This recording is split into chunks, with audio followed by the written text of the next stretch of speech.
Big Show with Jim Czek and Ian Burns. Good morning, all. Welcome back to the work week. It is a fine-looking Okanagan sunshiny day here. Look at the valley is greened up, and it's a spectacular day here in the Okanagan. How are things looking out of the nation's capital, Mr. Burns? Very, very sunny and very, very cold. Well, not so cold here. I was out in the yard all weekend. I think I got a bit of a tan even. But the big talk, and I kind of took a break from the news this weekend. I did a lot of yard work, and took a break from the big video that dropped, the big bad video. And I say bad because, like, who did the production? And that's obviously got to be somebody related, because I've never seen a production value so bad as this video. And we're going to show you clips of all the new information in the video. Ready for this? Ready for the clips of all the new video information? There's none. There's none to show you. There's nothing in there that's new. Did you find anything new in that video? 10 minutes of bad camera angles. Bad camera angles, weird kind of like I know with AI I could have done a better video than that with CapCut or something. I would say, sorry, I spoke too soon. There was something new in there, which is that Mark Carney invented forward guidance. Yeah. That's a new one. I didn't know Mark Carney invented forward guidance, which I mean, this is by no means my area of expertise, but I'm pretty sure that was invented in Japan or somewhere like that in the 80s or the 90s. I didn't know Mark Carney was central bank governor in Japan. I guess that's another gold star for his resume. That was the only new piece of information that Mark Carney had invented. The misinformation, that, the new nobody else seems to know he invented. The new piece of misinformation that was in there. Yes, you're right. You're correct there. That Mark Carney did provide a new piece of misinformation. But it was a weird video for sure, and a weird timing. And the timing seemed like it's kind of like to fight against, I would guess, the $1 trillion loss of investment that the RBC came out and just kind of like threw it on the table like a big piece of rotten fish, right? Like just like this rotting carcass of investment fleeing Canada. And, then that's when they came out with this investment summit that they're going to do in September, which is weird, and like 6 months away to fight against this rotting carcass of a thing. And it drives more hate, more fear. It seems like their old, secret to success, drive fear is what they're trying to do. Are they losing in the base? Are they worried about Pierre Poilievre? I don't think they're worried about Pierre Poilievre at all. Sorry to say. I think they're increasingly aware that they're going to get a bad deal from the Americans, and that this oil crisis is going to have a significant effect on Canada's economy. So they're trying to make it seem like we're back into crisis mode, I guess, even though that's where we've been for more than a year and nothing's happened. So it wasn't really much of a crisis. But I guess now it's really a crisis, everyone. Yeah, I was going to play clips. I was going to set up some clips, but there's absolutely nothing in this video, in this 10 minutes of really bad camera angles. What I would love to do is find out how much they paid for this video, because it was so poorly done. So poorly done. And it was like a Temu version of a Trump video. Do you know what I mean? And Trump does these videos sometimes, and they're pretty high budget, or I don't know if they're high budget, but they're of high quality. And this Temu version comes out with these quick clips and stuff like that. Even this show with its low budget has better video quality than that cheesy video. Any thoughts on that video? Well, you don't need high quality pictures when you've got Mark Carney there. That's probably their attitude, isn't it? He's their quality. He's everything they need. But I looked at it and it was just a campaign video. I'm quite surprised that so many people lapped it up in the media, that is. You can expect we're going to get to that. Conservatives out there to worship him anyway. They always will. They always have since he emerged on the scene. But the press really, in general, seems to have taken this way more seriously than they should have done. Because this is just a campaign video. I mean, this is the sort of thing that we've seen loads of times. They ran it on the networks, like CTV and CBC ran the full 10 minutes uninterrupted. They just ran it like it was a State of the Union speech. Like they ran it like we were in wartime, and they ran a State of the Union. They ran this promo piece that was just, there's nothing new in it. And then Mike Myers makes a comeback, and he has a little figurine on his desk to invoke thoughts of the War of 1812 with the United States of America. Like, what the heck is that all about? It was quite telling who that was as well. Isaac Brock. He's the fella that fooled the Americans into thinking that that the British/Canadians had a much larger force than they in fact did, and the Americans surrendered Detroit because they took the bait. I don't know if that's Mark Carney trying to be really clever and saying, I'm gonna get a deal out of the Americans, and it's concerning Detroit in a sense because it's about car manufacturing. I'm going to fool the Americans into thinking that we've got a lot more going on with China and Europe and South America and so on, that they give us a deal. I'm going to be the Brock of the 21st century. But I don't know, that sort of supposes that Mark Carney is that kind of guy who thinks those things through. Also, I don't know what Mike Myers gave him that memento. I didn't know Mike Myers was a big student of the War of 1812, but I guess you learn something new every day. I'll ask Iain, who fought that War of 1812? The Americans and the British/Canadians. Yeah, the British, really, right? It was really the British. Well, that's the thing that until very recently, no distinction was really made between those two things. I mean, my one of my in-laws is a very, very old chap approaching 100. And I remember I told him about when my son was born. I said, my son is going to have a British passport and a Canadian passport. He's going to have both of them. And he looked at me like I was demented. He looked at me like I was insane. And he was like, British and Canadian. He's like, that just sounds so weird to me. Because in his mind still, that's the same thing. So, yeah, I mean, you've got to kind of merge the two. Although we do have plenty hate mail from people that like to think that they're very different. Yeah, there's plenty of people that would like you, the Brit, to go home. But I would love to know, would they also like Isaac Brock to go home? What about John Turner or John A. MacDonald? Quite a lot of Brits, made quite an impact in this country, but I don't know. Again, the shocking thing about this, though, is the media really showed who they are again. CTV basically ran the full clip. They just said, and here's Mark Carney speaking. It's a YouTube video. Have they ever done the same for Pierre Poilievre's video? Because Pierre Poilievre makes these videos. Have they ever done the same for Pierre Poilievre? Have they ever said, here's Pierre Poilievre's YouTube video, and play it for 10 minutes? The answer would be a hard no.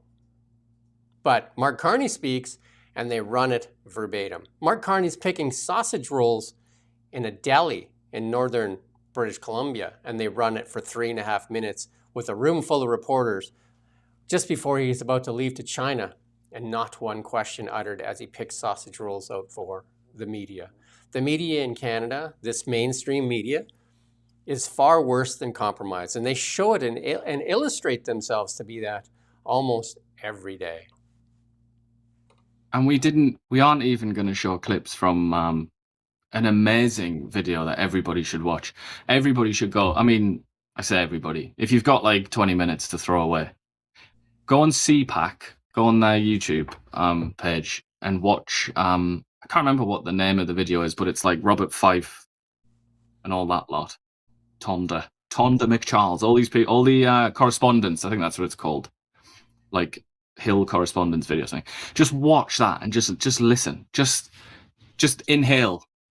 Breathe that in and just listen to the way that they speak about Canadian politics. And apparently they have absolutely no idea what they sound like. They have no idea how distant they are from reality as they talk about the MAGA conservatives and talk about the Conservative Party as being like well to the right and things like that. And Mark Carney, meanwhile, is this great convener. And he's like, it's a great big tent and he's built a coalition and all these. It's just like, I mean, either these people are really stupid or they're really lacking in subtlety. But I really implore you all to watch that, just as an indication of what Jim and I are talking about here. Here's a response from Senator Denise Batters saying, Carney makes his 10-minute speech via video today. Maybe he should show up in the House of Commons so that he can answer questions. That's the thing that I posted some rebuttal, because we're going to show you the CBS thing later. Is the Liberals will not be held accountable. They don't even answer emails, and according to their scheme, we're accredited, and they won't even respond to emails to us. They won't even respond to emails. They won't go to question period. They will not go to other than their approved media that just basically carries their water. And CTV proved that. Again, they ran the full video like it was a State of the Union speech. It was embarrassing. If you work at CTV, like Vassy, come on. Like, this can't sit well. This cannot sit well. What I immediately thought was, and what I think they're sort of thinking, is what happened during the Second World War when a lot of leaders, perhaps most famously Franklin Delano Roosevelt, they did these. Actually, that was during the Depression, wasn't it, when Roosevelt started to do that? But during the Second World War as well, where they started to do these fireside chats. Winston Churchill did something like that as well, where it's like, hello, people of my land, like, we're in peril. This is a grave situation. We're at war, kind of thing. Let's all get around the flag and be friends. That seems to be how the Liberals have pitched it. And I guess the media in Canada are just so gormless and so incapable of thinking for themselves that they're just like, yes, my lord, FDR at the fireside. Everybody get the radio on. The only thing we have to fear is fear itself, and all that sort of thing. It's just, what a time to be alive. You would think that the media, Vassy and the gang there, and would just say, hey, if you got time to do these fireside videos speaking at people, how about an interview where we can sit down with you for an hour and ask questions? How about that? Why don't we do that? Yeah, we don't do interviews here. We don't do it, sir. Please, no interviews. Well, they got the attention of American media, and they got the attention of CBS News.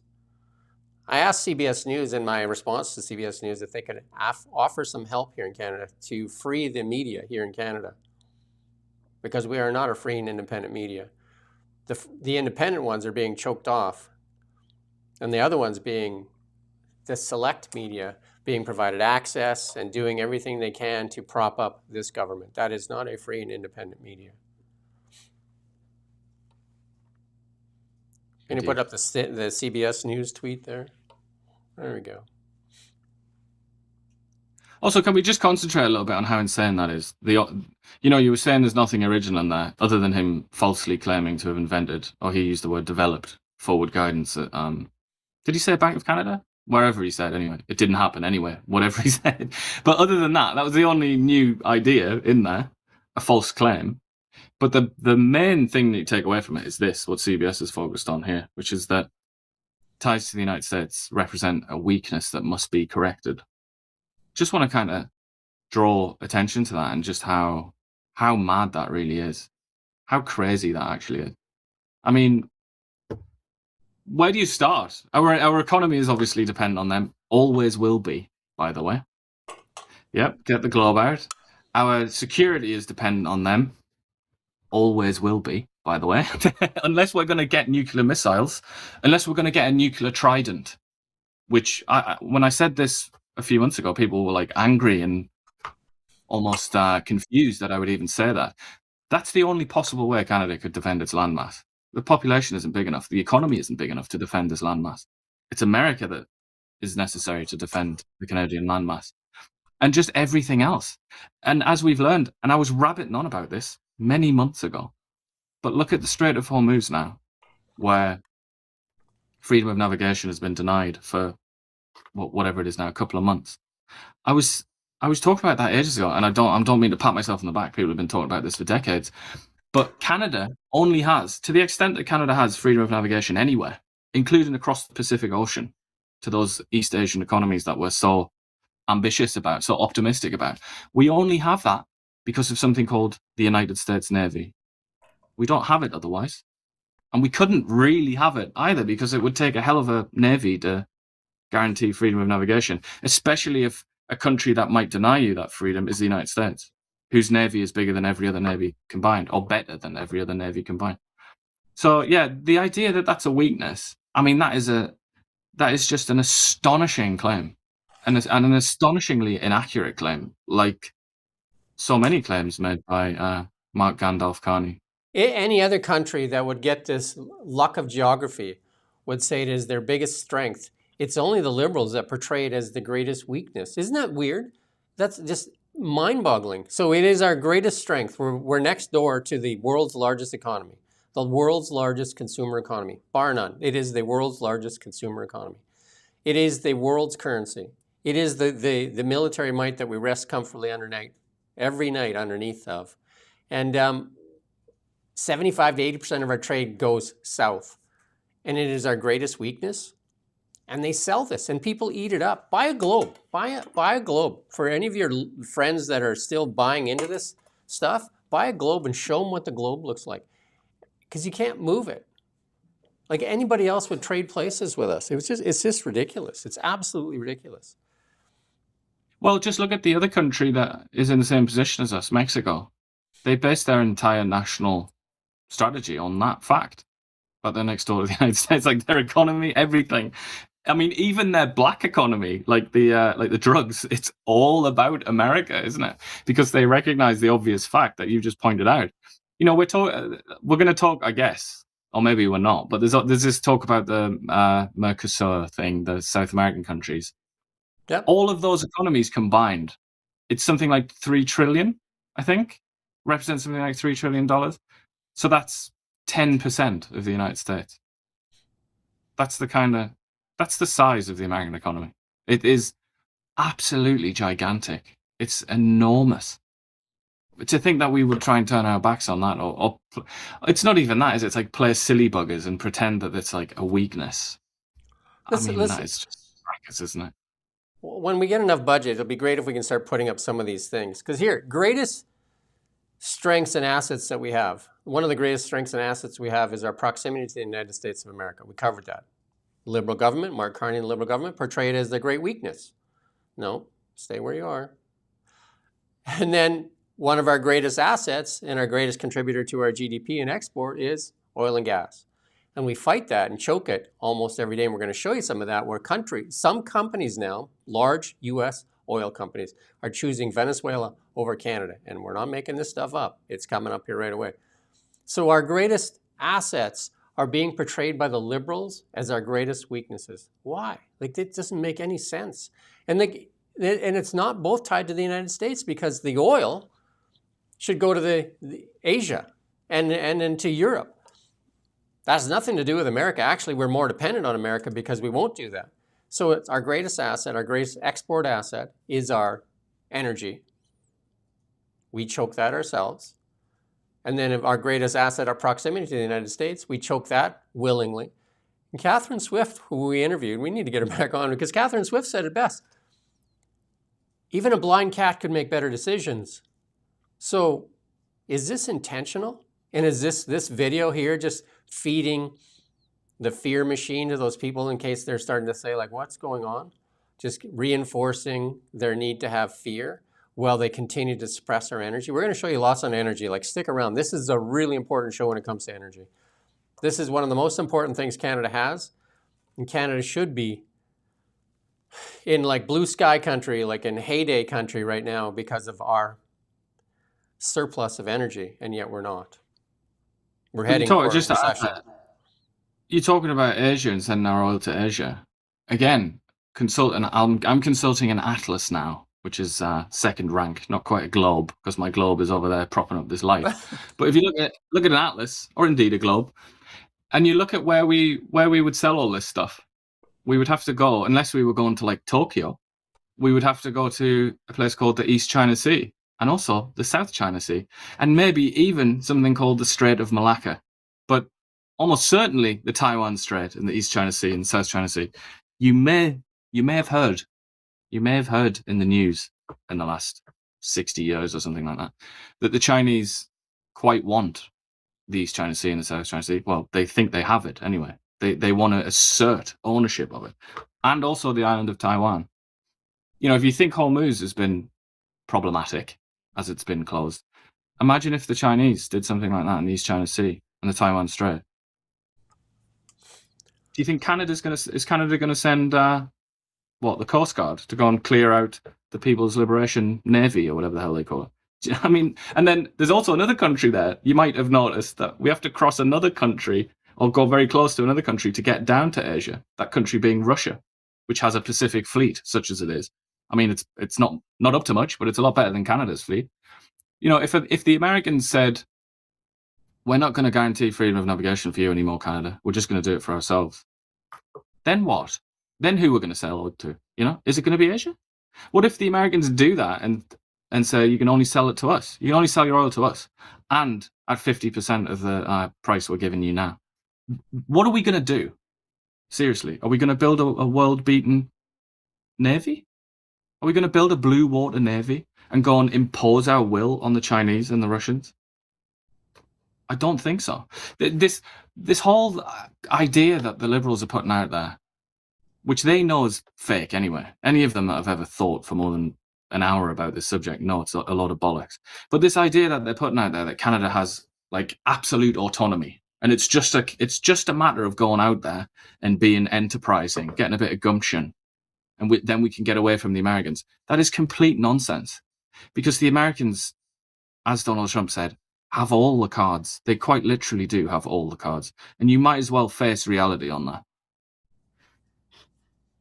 Well, we're going to show you some stuff from McGinty later to show you. Just keep Ian's comment there in the back of your head, because you're going to need it later.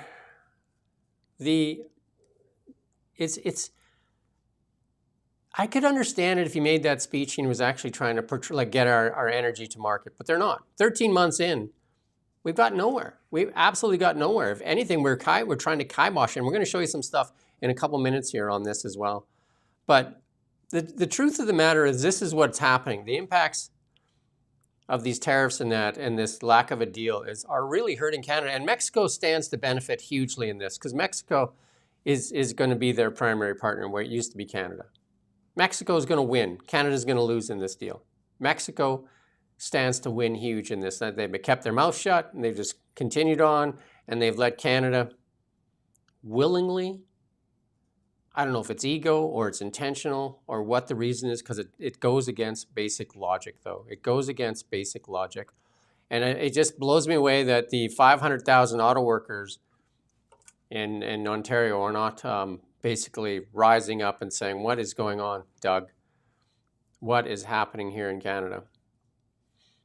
And then you have to ask yourself this question. This is put up by the National Post. Why? This next one here, if you put it up. Why is the Chinese government, during the election, boosted his stuff? Now they're continuing to boost his stuff. Why is the Chinese government boosting Mark Carney? This story is from last year that we're looking at here, but there was also a recent one, wasn't there? Yeah. About China boosting him. I mean, for all the good it did, we talked about this a lot. We were trying to point out that the Chinese Communist Party wanted the Liberal Party to win the election last year. That is a pretty uncontroversial, straightforward statement. The thing that's barely ever mentioned in itself, but what's really well and truly never discussed in Canadian society is why. And that remains the case. Why? Why did the Communist Party officials, the Politburo and Xi Jinping in Beijing, why did they want Mark Carney to be Prime Minister of this country? Why? What was their rationale for that?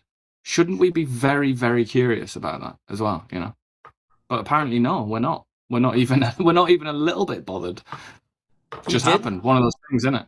He did not say that this clip here from Mark Carney here, that's promoted a lot here. Let's play this clip here that goes. Mark Carney said just recently on affordability in Canada here. Affordability's the best it's been in over a decade. Affordability's the best it's been in over a decade.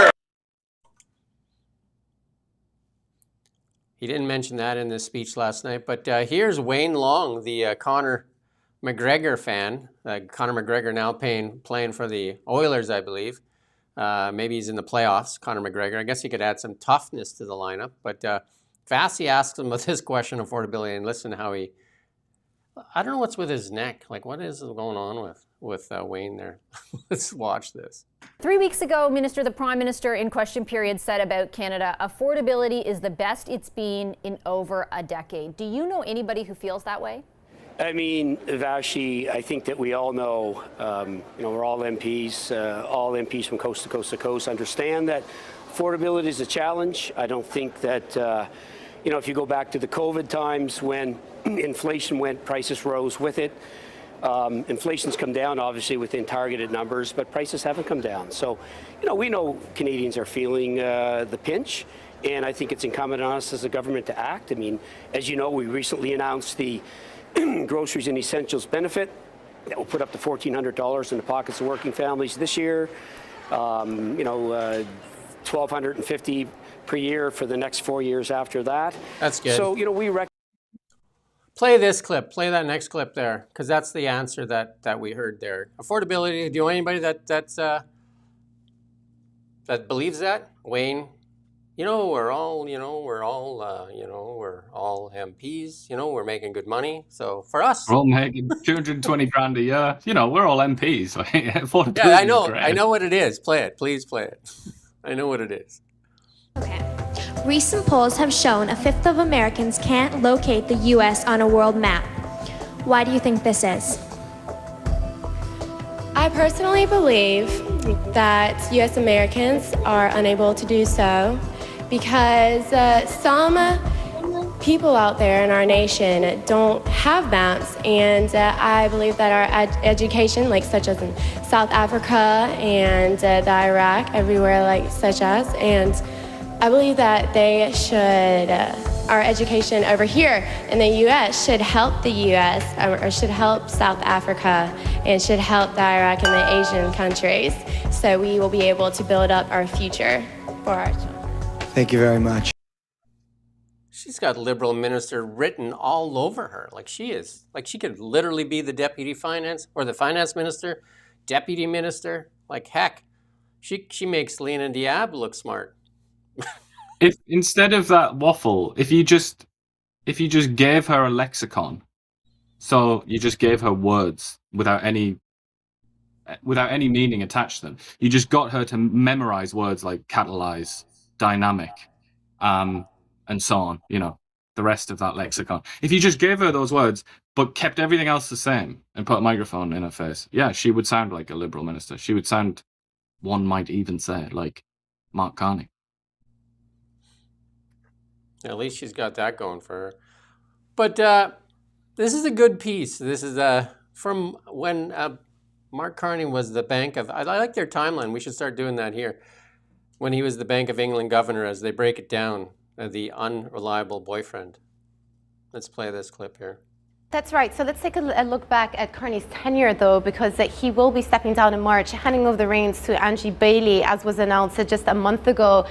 Let's start in July 2010, which is formally when Carney took over. Just a month later, the Bank of England introduced something called forward guidance, a bit of a break from his predecessor, Mervyn King there, saying that rates were going to be on hold for as long as the unemployment rate was above 7% and they didn't see signs of wage growth. Well, in subsequent months, the employment rate started dropping, unemployment rate started dropping, wage growth picked up, which prompted the Bank of England governor in June 2014 to give that very famous Mansion House speech saying that the first rate hike could happen sooner than markets currently expect. That came with a bit of a hawkish surprise to the markets, which also prompted a Treasury Select Committee member, the Labour MP Pat McFadden, to liken Carney to an unreliable boyfriend. Unfortunately for the governor, that is a term that stuck with him, and the reference there was that he was sometimes hot on the economy, sometimes cold on the economy, but clearly was guiding towards rate hikes. Well, the rate hike never actually materialized because, as we know, the country was gripped by discussions over what would happen on a Brexit. And indeed, in June 2016, we had that Brexit referendum. The Bank of England had previously put out multiple forecasts, a prognosis on what would happen to the economy were a Brexit to materialize. One of the criticisms that was leveled at the bank at the time. August 2016 may be their most controversial move yet. that interest rate cut from 50 basis points to 25 basis points was met with a lot of backlash at the time because it was perceived to be political. The Bank of England justified it by saying they were doing a preemptive rate cut to ensure the economy kept ticking even post-Brexit. And you can see here, October 2016 was the first time that Carney's tenure got extended. Now, interestingly enough, only about a year later, the Bank of England actually reversed the cut post-referendum, and they hiked rates back from 25 basis points to 50 basis points, also guiding to limited and gradual rate hikes in the future. People assumed that that meant 2 to 3 hikes a year. Wasn't actually the case. It took them another year to hike to 75 basis points, and obviously rates have been there ever since. Some mixed signals on the economy, but recently the signs and the language coming out of various MPC members, including Mr. Carney himself, are a little bit more cautious on the outlook here. And the latest guidance suggests that they may be pointing towards maybe one last. Somebody said we need to get we need to get a timeline like that, but a hot host. And I was thinking I was the hot host. Maybe it's Iain. But that's very generous to Mark Carney. That, I think. I mean, she was sort of being rather kindly. I mean, where she said that rate hike there, the rate cut after Brexit. The Brexit referendum, that was, some argued it was political. Yeah, I mean, Mark Carney completely trashed the Bank of England's neutrality. Just extraordinary act of irresponsibility. And yet, I was telling you about that CPAC thing, the correspondence. I believe it was the sagely Robert Fife was talking about how that was one of Mark Carney's great successes in response to Pierre Poilievre impugning the legacy that Mark Carney left behind him at Bank of England. Robert Fife said, well, one of the great things he did was, warned about the dangers of Brexit. And it's like, no, you don't understand. You don't know the first thing about this subject. Why have you opened your mouth about this subject? You literally do not understand the subject under discussion. That is considered to be the lowest point in his governorship because he violated the neutrality of the Bank of England by politicising it. And he joined the campaign, effectively, against leaving the European Union. Just an astonishing betrayal from an official. And, when we talked to Douglas Carswell later, when he comes on, I have a feeling that he will say something similar when we ask him about Mark Carney. Because it was just, I can remember it at the time. People's jaws hit the floor. They could not believe that someone with so much power could be so irresponsible. And it was blamed on the fact that he wasn't raised in England. He wasn't from England, so he didn't actually understand the rules. But that's nonsense. He absolutely knew his role, and he completely trashed the reputation of the Bank of England. 2 points there. One, Douglas Carswell is going to join us at noon. Iain and I, he's going to join us. He was an MP for the UK, and he walked or changed sides, but he called the by-election himself. And we're going to talk about that. We're going to talk about Mark Carney's time as Bank of England governor. And the second point is, notice that Mark Carney seems to push towards Europe. He did that when he was the Bank of England governor, which had no business doing, but he was pushing for staying in the European Union, using political pressure out of the Bank of England. And now here in Canada, what is he doing? He's pushing against the United States and pushing for joining the European Union. Seems odd, doesn't it? He would reject that idea that he's pushing to join the EU. But yeah, I mean, he's not exactly coming out and taking a sledgehammer to all that chit-chat. There's yet another story on that in the Global Mail today. It's pretty relentless now, this talk about the EU. Yeah. You know what? I'm going to save us the pain. For everybody that I was going to play the New World Order, but we'll save the pain. We'll save the pain. But this one here, we're going to put this up, though, because this is what this is all about. And then a lot of the media, when they do this story, they just put Justin's face there. But it wasn't just Justin. It's unfair to just put Justin Trudeau. It was the Liberals. It was the Liberal government for the past 10 years. Justin Trudeau did not train wreck the economy all on his own. And we got to remember Mark Carney was the economic advisor for the past 5 years. He wrote the book Values, and Canada's greatest asset for the world is our energy. There's no doubt about it. It is our energy. It is literally our energy. And it's been suppressed. And that includes our copper and all that stuff too. And that's been suppressed as well. Trying to get a mine started in Canada is a 20-year endeavor. I'm going to show you something from one of the greatest miners in Canada too. I promise you that. You're going to love this show. There's so much good stuff in here that when people start talking nonsense to you, you can say, what about this? What about this? What about this? And what about this? You will learn stuff here on this show you will not get from CBC. You will get talking points from CBC on how to be a very good liberal and how to, let's take it and tell the rest of Canada to shut its mouth and just suck it up. But $1 trillion lost. That's a fact. Those are facts. But And another one thing, you thing- say you'll be taught how to be a liberal. You'll also be taught how to think like a liberal with a uppercase L, which is to worship credentials. You'll be taught credentialism. Credentialism, by the way, being something that gave us this net loss of $1 trillion in investment. It's actually a little bit over $1 trillion, isn't it? If you read the report, over 10 years. Credentialism gave us that. So just remember that when they try and ram that down your throat. We got lots more on credentialism later too. This show is packed with great stuff today. Like we're packing this. See if you can pack in the viewers so we can get this out. And this video Mark Carney did, what had nothing new in it other than his misinformation, his claim that he started forward guidance. What does CBC do when they try to be critical? Who did they go after? Pierre Poilievre.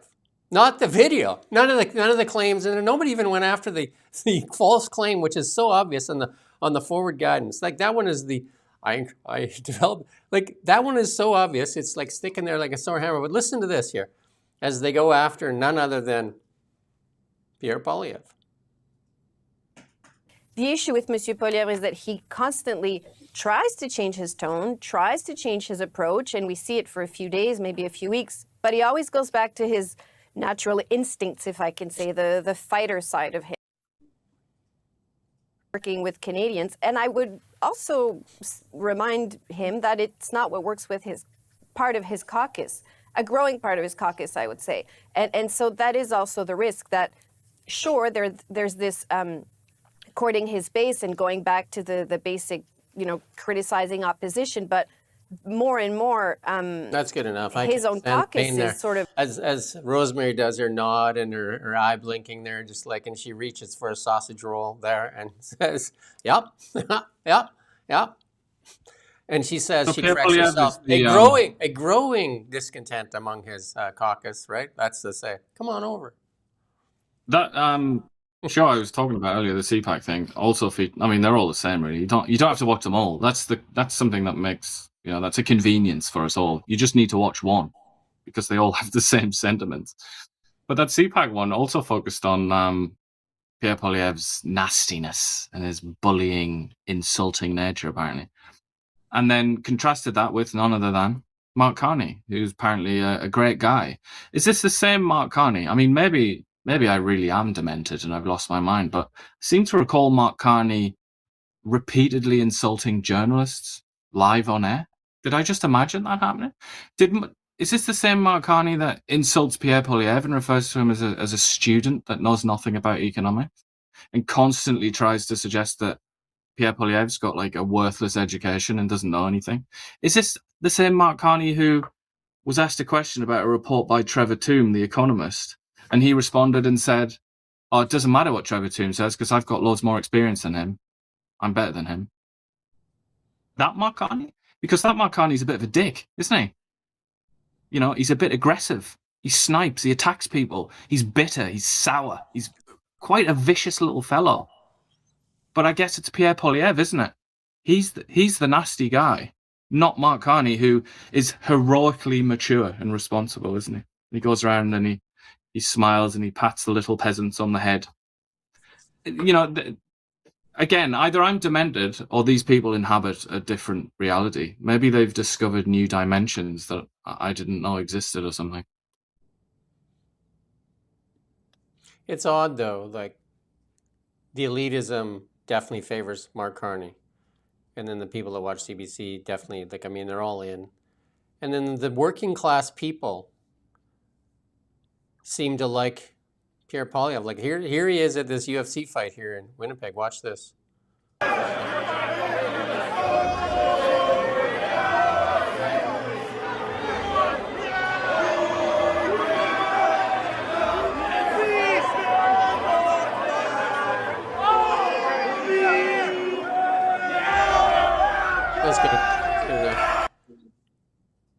I want to just watch the stark contrast, even with the RCMP officers smiling there, whereas when they're with the Carney and that, they're very mean looking and very ominous, and you can't do that unless you're in a liberal controlled event. Mark Carney's not walking in the street, like that's in an open stadium that Pierre Poilievre is walking loosely around in. Yeah. Here's another clip from the UFC fight, and this is Pierre Poilievre is definitely appeals to the working class Canadian, the middle class that is being gutted here in Canada. Here's another one when the two fighters, watch this.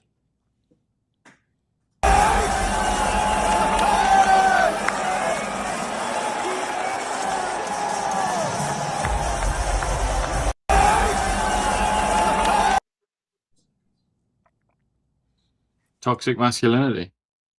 Yeah. And obviously has made friends with the likes of Joe Rogan. And who's Joe Rogan's friend but Dana White that you saw there in the back there, Dana White, that actually got Pierre Poilievre to the front there, Dana White. And we're going to show you some more on Dana White here. And we're going to give a salute to Dana White for something he did here for British Columbians. And then one more clip here. And this is the hardworking. These are the people that make your life easy every day. These are the people in the hard hats. And they got dirt on their hands. And watch this. Hey Pierre, can I say thanks for the perseverance? Yes, sir. You've been bringing hope to our country. Thank you very much, brother. No, thank you very much. Appreciate you. Just keep going on because one of my constituents. Hey, Kim Kaplan, live in this area? Yeah. Okay, make sure you give him a real hard time. Try. Write him every day. Call him early. I mean, I worked in a mine site as a controller, and I've been underground, and I worked in a sawmill, and I pulled boards, and I washed dishes. I did all these things. And these are the salt of the earth kind of guys, right? The guys that go to work every day and get dirty and make sure that you have enough minerals and metals in your phone, enough energy to heat your home and that. And these are the people that are always vilified.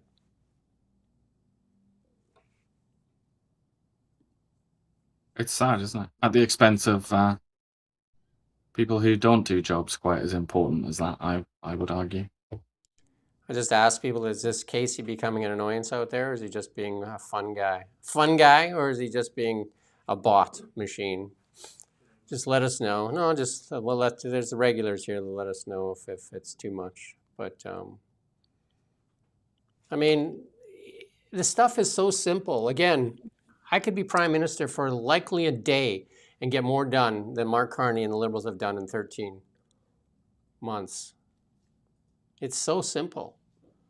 Unleash the beast. That's the only thing you need to do. And that was said here first. Unleash the beast. That's it. Take the bills off. 69, 48, 18, I don't know, C2, like a whole bunch of them. All it is rule, rule, rule. More rules, more rules, more rules. And only if you play games with the Liberals do you get a special pass.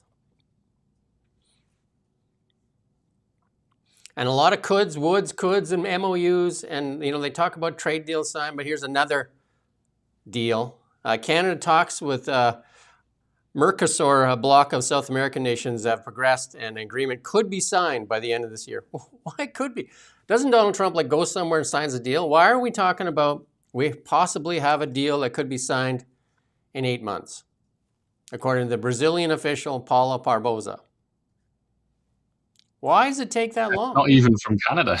Like what? Like again, all it is MOUs, like basically signing guest books. Like there's nothing being done, nothing concrete that you could say, okay, so we could, like who's going to hire anybody and start building a business here in Canada? Just like Well, we could get a deal in 8 months.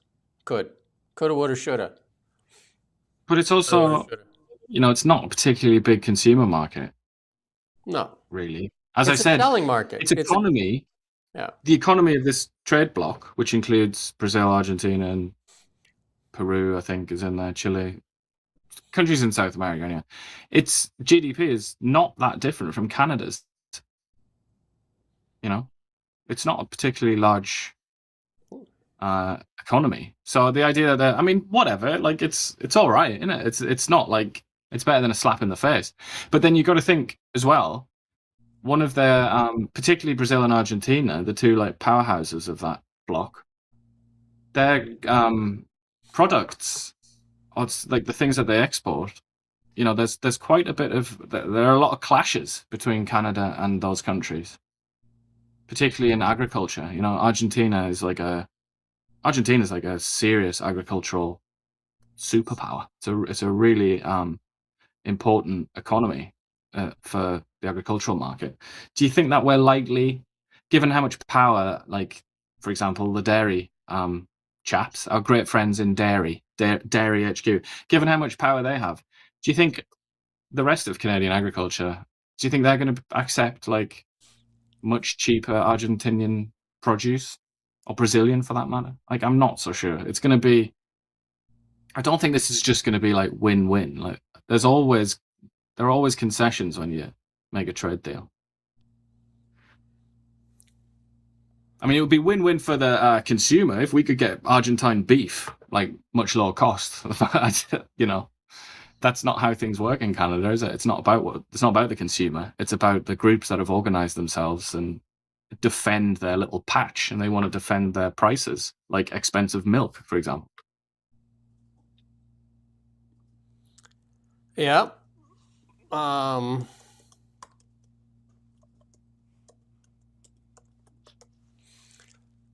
Here's the one that you got to watch here. Oh, this is, well, sorry, we're going to do this. Our former Minister Catherine McKenna, we're going to remember her now, eh? She comes out to blast the head of Canadian oil companies. She served as Trudeau's environment minister from 2015 to 2021 and has lashed out Canadian's oil and gas sector, accusing its leaders of being too close to Trump and taking us for fools. And said the industry is largely foreign-owned and has been increasing our emissions while demanding subsidies. How about get off fossil fuels and get them into EVs? So this is it. Right now, I think one of the big things they're pushing is they're losing their war, or whatever their push to get CCUS through. The oil companies are going like, no thanks, we're not interested. Can't do it. Doesn't make us competitive. And the Liberals are pushing back. And this is where a lot of this push is coming from. And here they drag Catherine McKenna out to say, like how the dirty oil companies are doing this and how we got to drive EVs. And like this is trying to push them into CCUS, trying to push them into a CCUS deal. Again, you have to ask yourself, who benefits from CCUS? Who gets the benefits? Because it's the same oil that goes to market. CCUS doesn't do anything to the oil. Absolutely nothing. You take $20 off on a taxation scheme, and that goes straight into Brookfield's pockets and other climate grifters' pockets. That's a taxation. Very interesting that she's still around though, and she's still making this noise, because she represents failure. Quite a lot of people in the Liberal Party, I think, and this is kind of the unreconstructed view that still exists within the Liberal Party, notwithstanding the new leadership of Mark Carney and his new opinions that he's conjured up out of thin air to to get him through this period where the people are demanding energy. But it's interesting to think, because these are the kind of conversations that they're probably having behind the scenes. There's only a couple of quotes here, but they're so funny. Where she says, "How about get people off fossil fuels? Get them into EVs. Why are we still heating our homes with oil and gas?" She's really not doing herself any favors there, is she? She doesn't sound like a particularly sophisticated commenter on this matter, but it's just like, it's like I don't like this, so I'm just going to click my fingers and make it go away. It's a choice. Like, fossil fuels are a choice. The combustion engine is a choice. It's like, all right. To think that she was environment minister for so long and yet appears to know so little about the world. Quite fascinating. And then here's the CTV, just like, and here's a stage for you to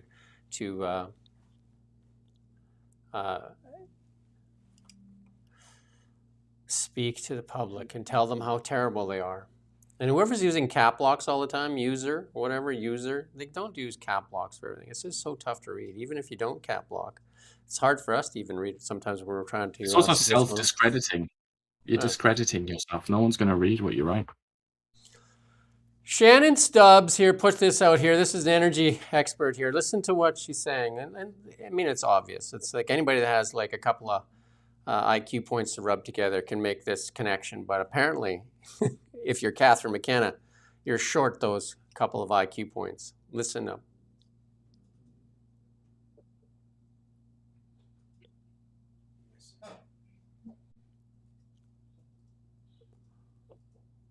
We just need the Jeopardy music when we're waiting. I would love that. We looked at the MOU being signed, but now the April 1st deadline is come and gone, and we're questioning, you know, is it dead in the water? And we need to have some kind of signals, and a signal would be rectifying some of these policies that are standing in our way. And I'll give you a prime example.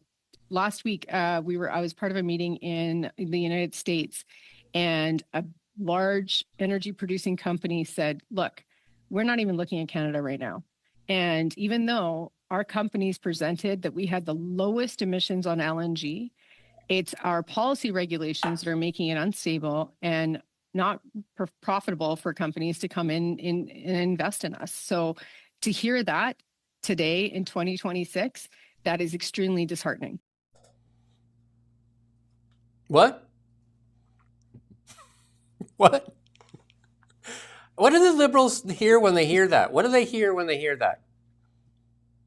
They look at I think they probably just say, oh, it's something, she's Trump aligned or something. That's the way to get out of any argument, really, isn't it?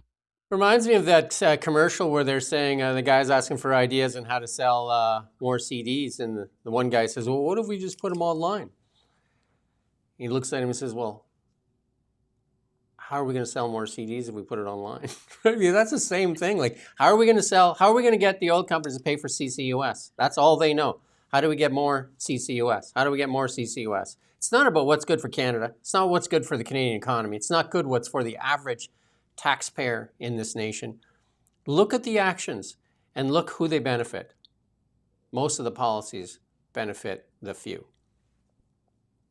It just goes to show how presumptuous they've been.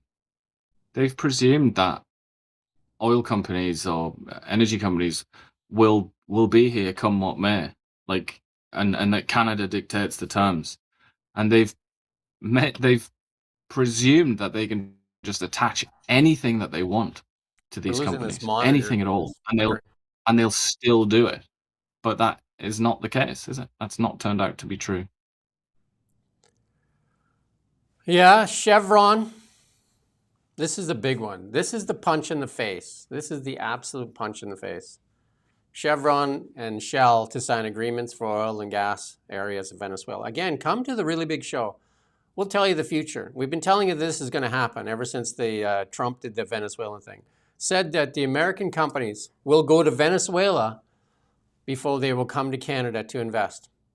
They will actually take a risk from an unstable government that has seized their assets twice before they will trust Canada with layer and layer and layer of regulation. And ask yourself, what literally is going on? Is Chevron expected to sign agreements today to participate in extra heavy crude block in Venezuela's main oil region? The agreements are among the first big expansion deals since the U.S. launched a $100 billion reconstruction plan for Venezuela's energy sector. Shell, too, in talks with Caracas. That's what I said. Every of these big companies have X amount of capital. And that includes the auto manufacturers. They have X amount of capital that they deploy each year. They have a capital budget that they go through. I've sat in the boardrooms. It keeps flicking. So I've sat in the boardrooms. It's the connection on the back here. And I sat in the boardrooms, and they decide where they're going to deploy the capital. Where the capital gets treated best is where they go. That's what they do. And right now, they're choosing Venezuela over Canada. And Chevron sold its assets in Canada a couple of years ago. In 2024, October, Chevron sold much of its Canadian assets in an all-cash deal to Canadian Natural Resources, which then just paused that project as well. The deal closed in December, and they sold their Athabasca oil sands, and they sold their liquid-rich shale play in Alberta, and they're going to spend money in Venezuela. I can't even pronounce the name. Petro Independencia joint venture. Look, again, just put this on the table. Fill your pipe with whatever you need to fill it with, and just drink it in. Just drink it in. You just unplugged it.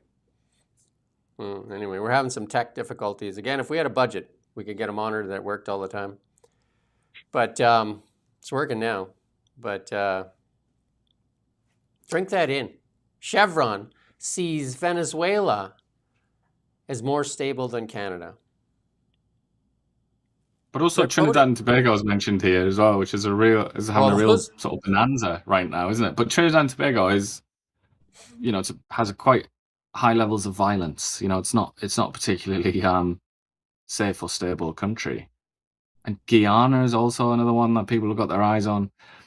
It's very sad from a Canadian perspective that these countries are deemed to be a better bet because they're more predictable, ultimately, isn't it? That's the reason. Do you not want a leader that leads by example? Like Mark Carney told you that we can't invest in the United States. It's a weakness that we have to walk away from the United States. But then if you just open the Carney cupboard and look inside the Carney cupboard, his wife lives down there. His kids go to school down there. His wife's job's down there.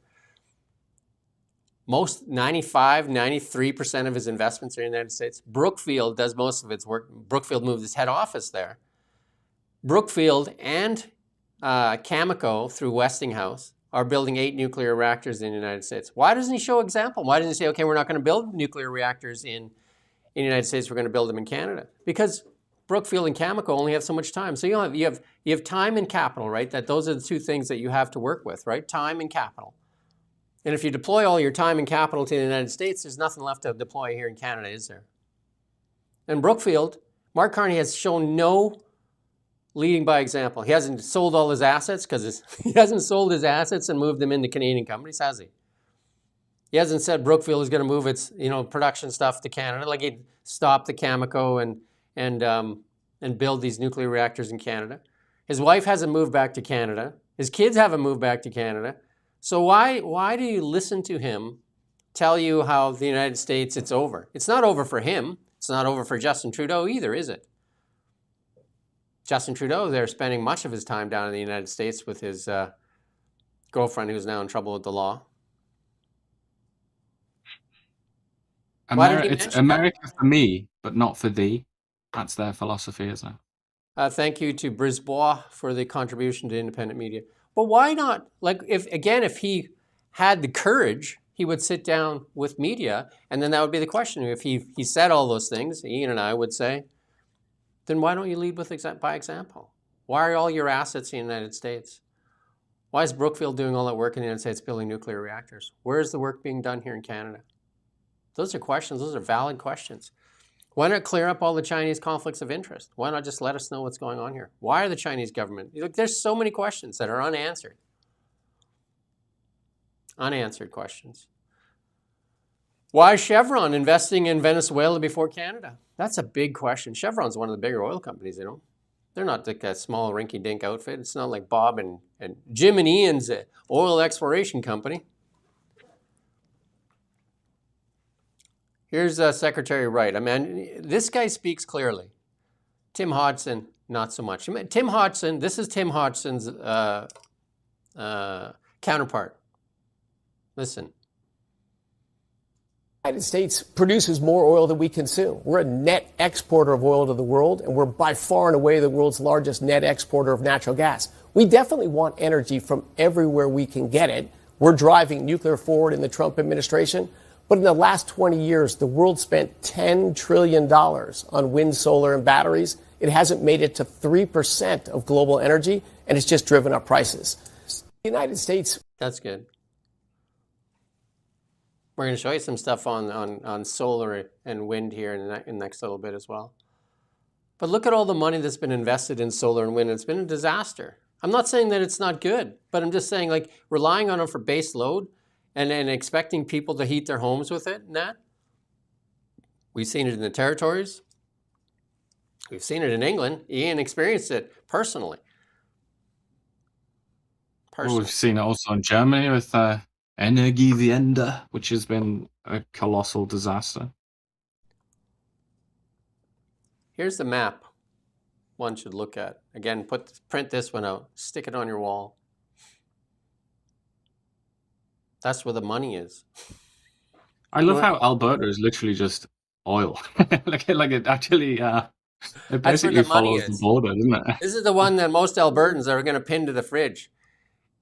They get treated like Canada's bee. Do you know what I mean? They get treated like Canada's bee. Like they're called treasonous. They're called, I don't know what names you can call Albertans. Rednecks, treasonists, scum of the earth. Christy Clark has called them that. You know what I mean? All kinds of names for Albertans. And look at that. The reality of Alberta is right there. Energy is everything. Cheap, reliable energy is prosperity.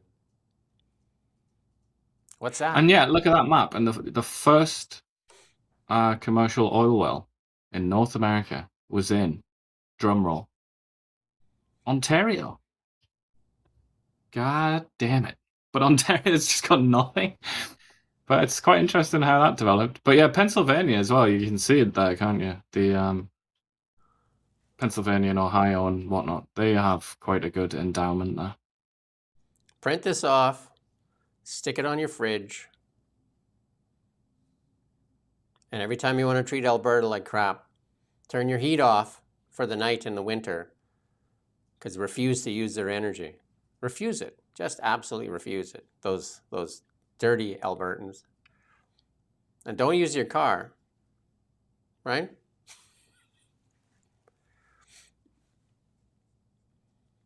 Yeah. And this is just it. Like the energy firms losing faith. This is from Friday, but it's a good reminder. The Royal Bank and Scotia finally getting out of the ESG business where they cut off money to the oil field companies. Energy is everything. Like, I mean, the world is showing you this. It's just like all on display right now. It's all on display. Before they could hide in all these nuances and say, oh, you know, it's not this, it's not that. They've showed you how important energy is. The world has demonstrated to you how important energy is. We had Heather Exner-Perot on. She said millions will be subjected to famine because of this right now. Because Canada shirks its responsibility to get cheap, reliable energy out to the world. Canada shirks its responsibility. And like I said, I'm a big believer in solar and wind. It has its place, but it surely isn't baseload at this time, not at this moment.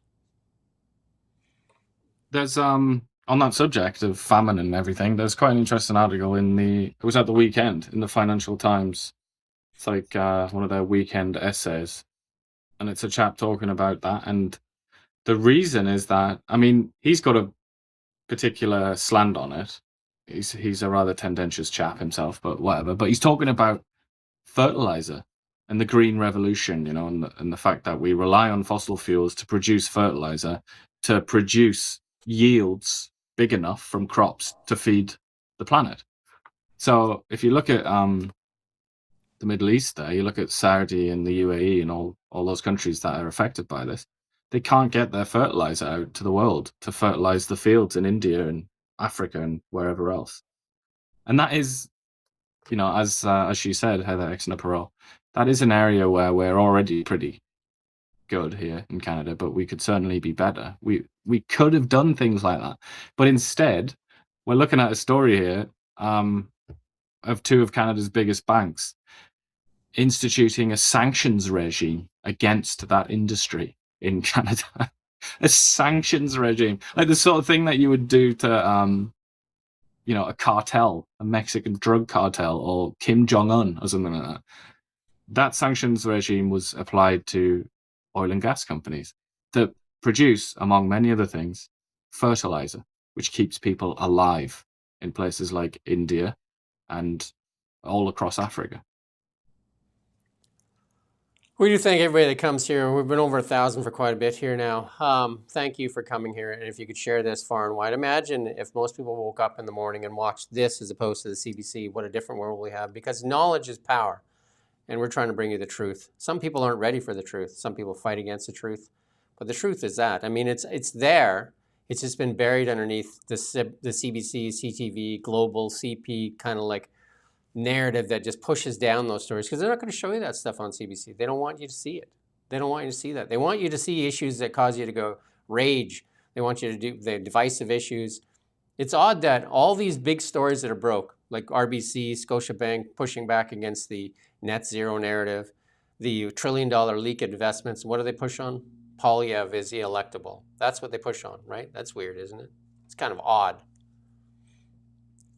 Really, you'd have a completely different, like people who just read Bloomberg.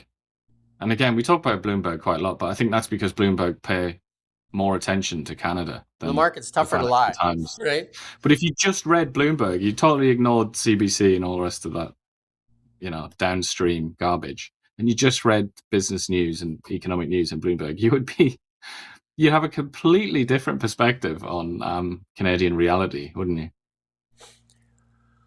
Yeah, so if you can spread this far and wide, get this out to as many people as possible, because it is information, and it is the truth that shall set us free. Again, somebody very, very notable has said that. We're just repeating that. We're not claiming that, that's for sure. Danielle Somebody Smith. who got his head smashed in Lebanon What's over that? the weekend. What? It's a quote from somebody that got their head smashed in Lebanon over the weekend. I don't know if we're doing that story. Premier Danielle Smith, we're just going to remind her that she got a pipeline approved for the South. Here's Heather Exner-Perot in this tweet here, and Iain called it, some people really liked what Iain called it. There's a reason that we want to get our oil to the West Coast or the East Coast, because the path we have right now, Iain rightly called it, the discount aisle. And there it is.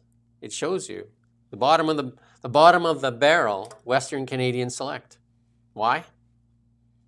We only have one customer, and that customer can dictate terms, right? If you're relying on one customer, I mean, it's good to go and get diversification. Like, we should be going east, west, north, south. Whoever will buy our energy, we should do it for the better prosperity of all Canada.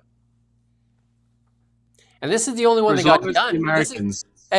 This is the one got done. This one has nothing to do with Mark Carney, does it? It has to do with Danielle Smith and Donald J. Trump. And nothing to do with Mark Carney. But yeah, I mean, as long as the Americans maintain freedom of navigation, we should piggyback on that and try and sell everywhere. But as we've seen, again, I'll reiterate, as we've seen with Hormuz, so that's a bit more complicated, but as we've seen, if the Americans don't feel like clearing out a waterway, they don't feel like maintaining freedom of navigation, you're not going to have freedom of navigation. So, just think of all the money that we've thrown away. But they might keep it up a little bit longer, our good friends in America.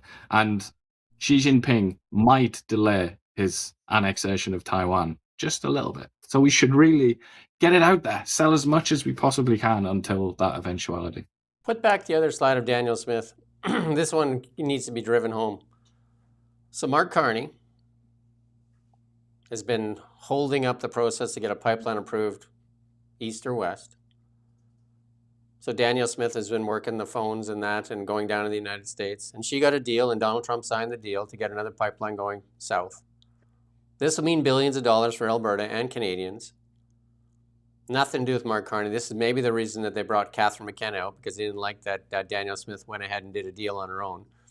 Because Heather Exner-Perot explained when she was on the show, go watch the interview, that this deal south has nothing to do with carbon capture. Like, it only is the carbon capture that Mark Carney signed on the MOU has to do with a Western pipeline, like a West Coast pipeline. So this escapes that. So you can thank Trump and Danielle Smith for this and the prosperity that it'll bring Canada and Alberta Mark Carney, like this is the deal that's done outside of Mark Carney. Can you imagine that? One of the most significant deals done so far was Trump and Danielle Smith for energy. How embarrassing is that, Mark Carney? How embarrassing is that? You can't even get a yes, we will build a pipeline. How embarrassing is that? No wonder you put out that video that was poorly recorded. I don't know who you got to do it, but it'd be really good to know like how much you paid for that video, because I'm sure it's some stupid sum of money.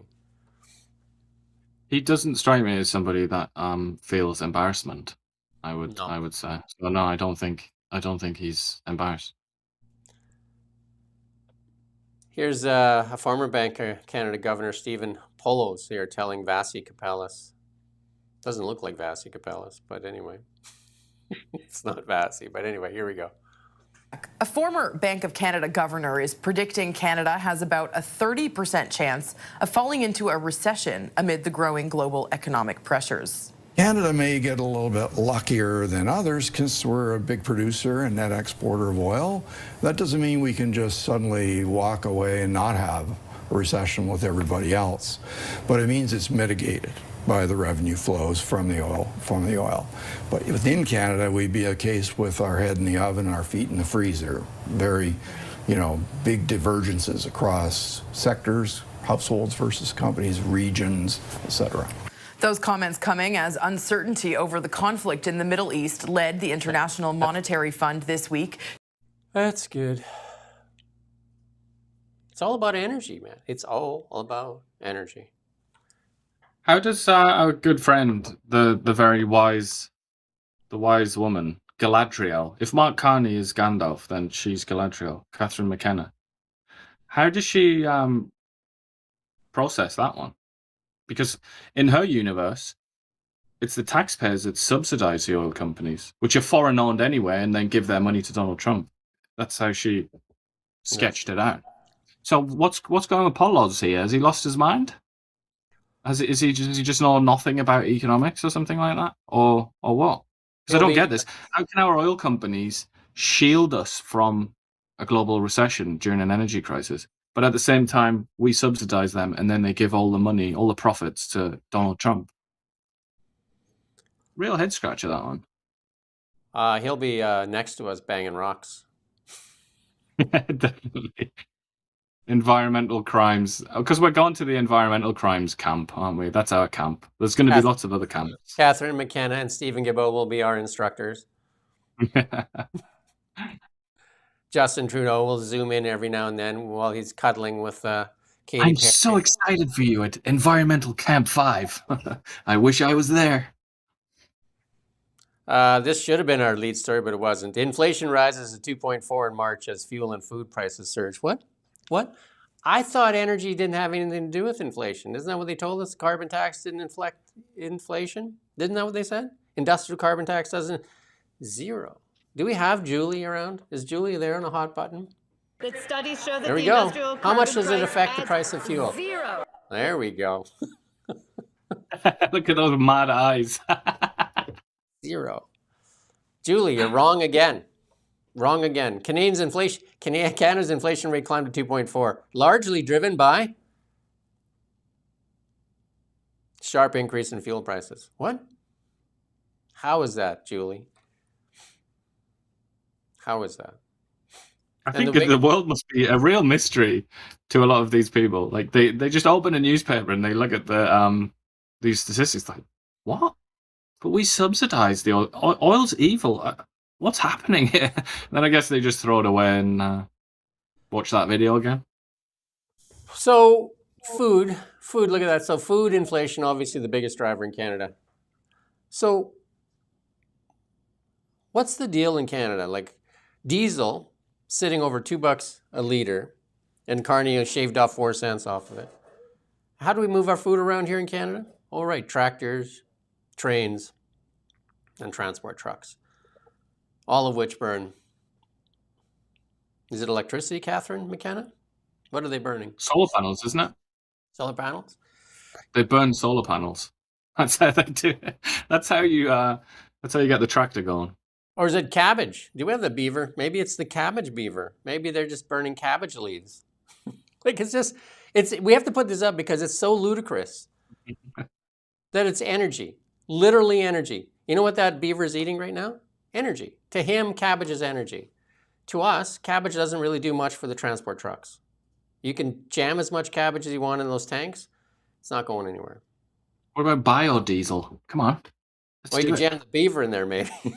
But yeah, I advise people, I implore people to read about diesel.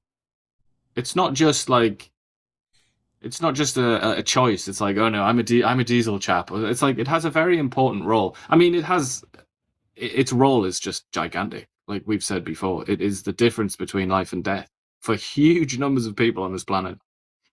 And that's just if you look at agriculture, but also, of course, whatever piece of garbage you just ordered off the internet that's going to be delivered to your house this week, almost certainly that arrived in Canada on a diesel cargo ship from Asia. You know, I mean, are we wasting our time? I don't know. But I would implore people, have a read about diesel. We put the beaver in and the Catherine McKenna or the Julie Dasburn then with the zero, so it keeps the hotel people away from here, right? Because they just we can't watch those two guys because they bring the truth and some humor. But here's Pierre Poilievre again. Thank God for Luxembourg. Hey, Mark Carney had a conversation with the leader of Luxembourg. Probably was thanking him for this. And I'd just like to thank you one more time for losing out on the GDP per capita chart. Next chart. But a lot of people nowadays keep saying it doesn't actually mean anything, GDP per capita. It's like, how about this it's not one? a very good indicator of success. How about this one? All right. Full screen, please. What does this one mean? Yeah, I've not actually.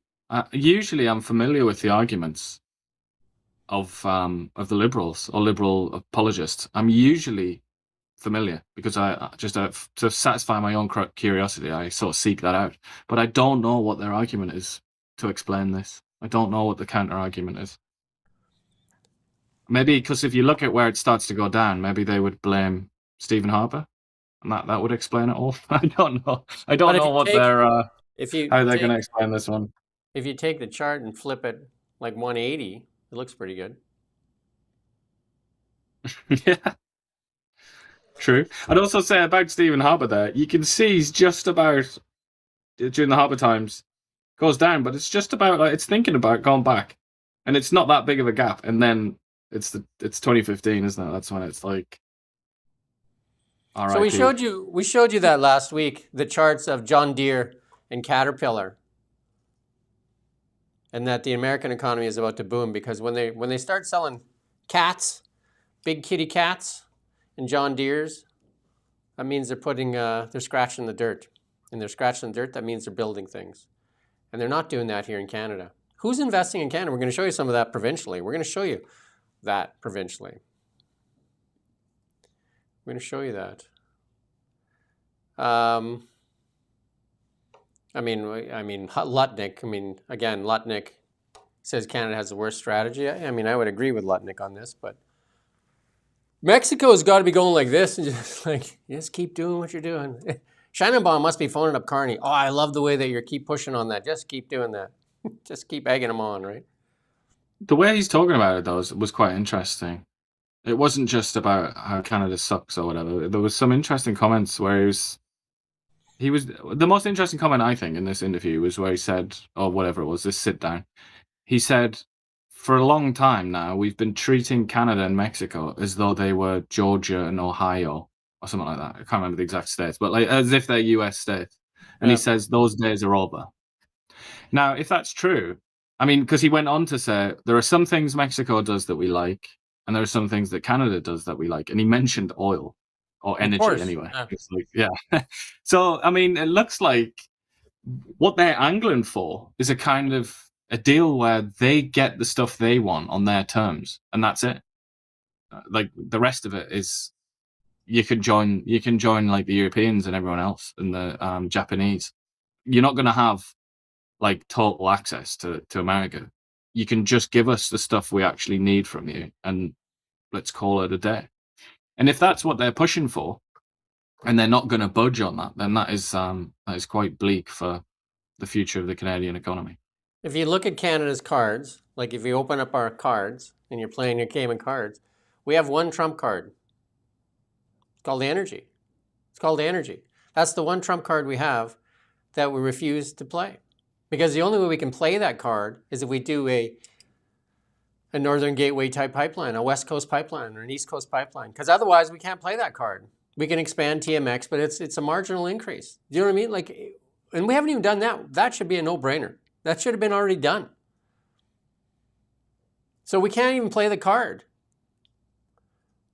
Because by turning off the oil and gas to the United States, it just hurts us. We can't, who are we going to sell it to? It's clownish. This one from Holly Donald Blacklocks. We've got a few good stories here. 110,561 petitions so far. Electors signed a comments petition demanding floor crossers face by-elections.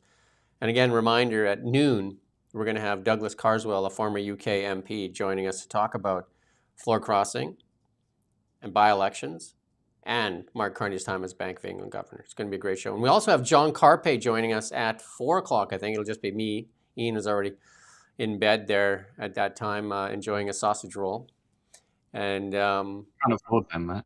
John Carpe will be joining us to talk about the decision by the courts there on that $45,000 for taking a walk in the woods in New Brunswick, I believe that was.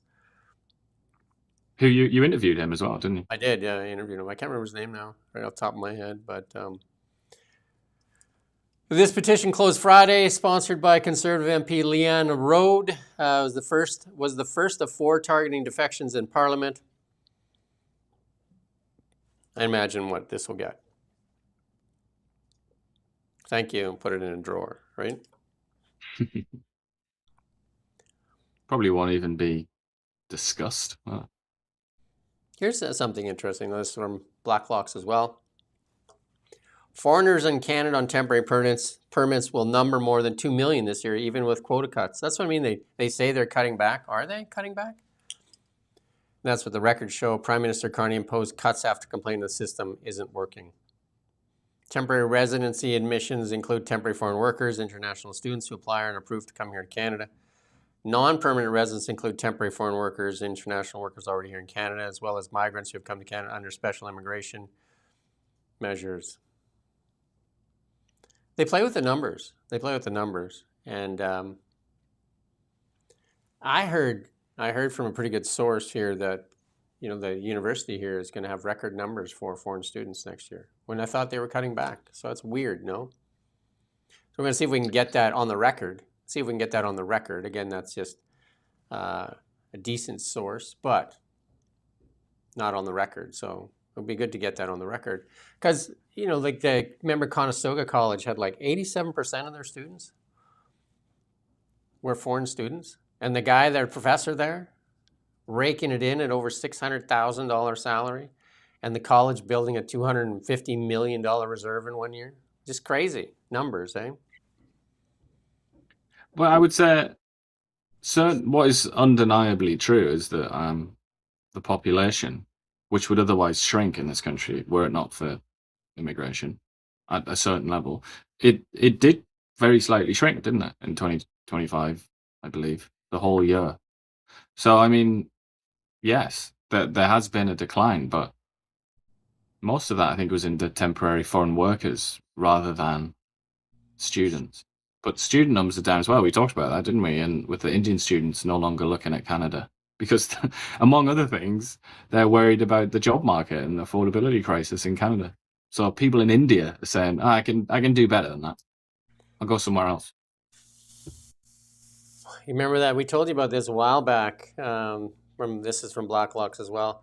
That Nova Scotia wind farm run by Friends of the Liberal Party required $206 million in public financing because no private lender would do it. That's what the CEO of Canada Infrastructure Bank said, because it was too risky.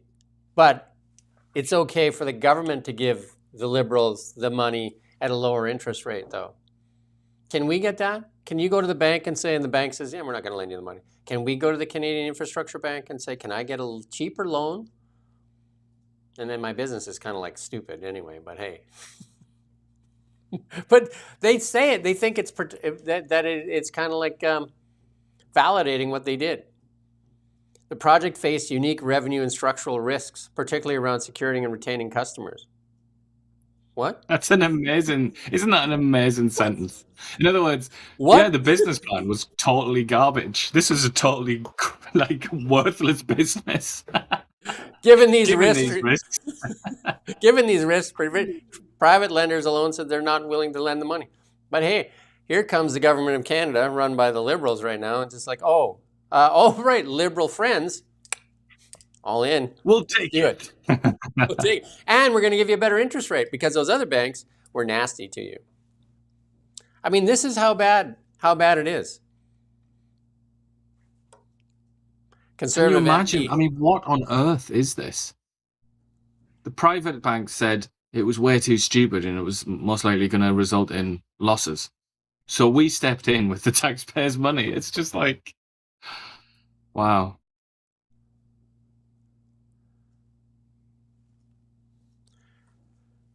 Conservative MP Philip Lawrence there said, pressed for details. How is it commercially sensitive?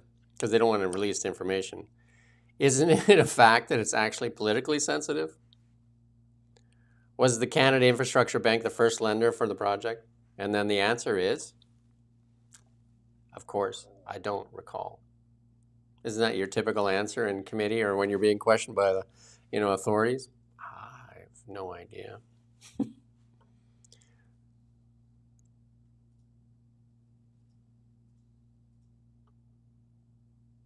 This stinks. Like, this is, again, another piece of rotten fish on the table that stenches to high heaven. But hey, I guess it's only $206 million in public financing. Not only does it stink with the cronyism element, but it also stinks in that, why are they making such, obviously bad bets with taxpayers' money? Huge, enormous amounts. $250 million of taxpayers' money to fund something that private lenders thought was too stupid to fund. They didn't want to risk their shareholders' wealth, basically. So instead, we foot the bill. That's almost worse than the cronyism. Who are these people that are making these stupid decisions? Listen, Jeff Rogers, managing director at Slate Asset Management, a leading shareholder in this company, testified that the financing was not a problem. There is substantial private capital as part of the financial close of this project, the details which are commercially confidential. Why? You're borrowing taxpayer money. And that's what they asked. How is it commercially sensitive? Was the Canada Infrastructure Bank the lender first for the project? If you're a shareholder, you know that. You asked, you didn't ask? I don't recall. This is a shareholder. And then the MP reminded, and this is Parliament, you don't have the ability to not answer. Directors were incredibly evasive. You received over $200 million in Canadian tax dollars and you can't answer a simple question. Just the ingratitude as well. And then his response to that is, I didn't catch what it was you were asking.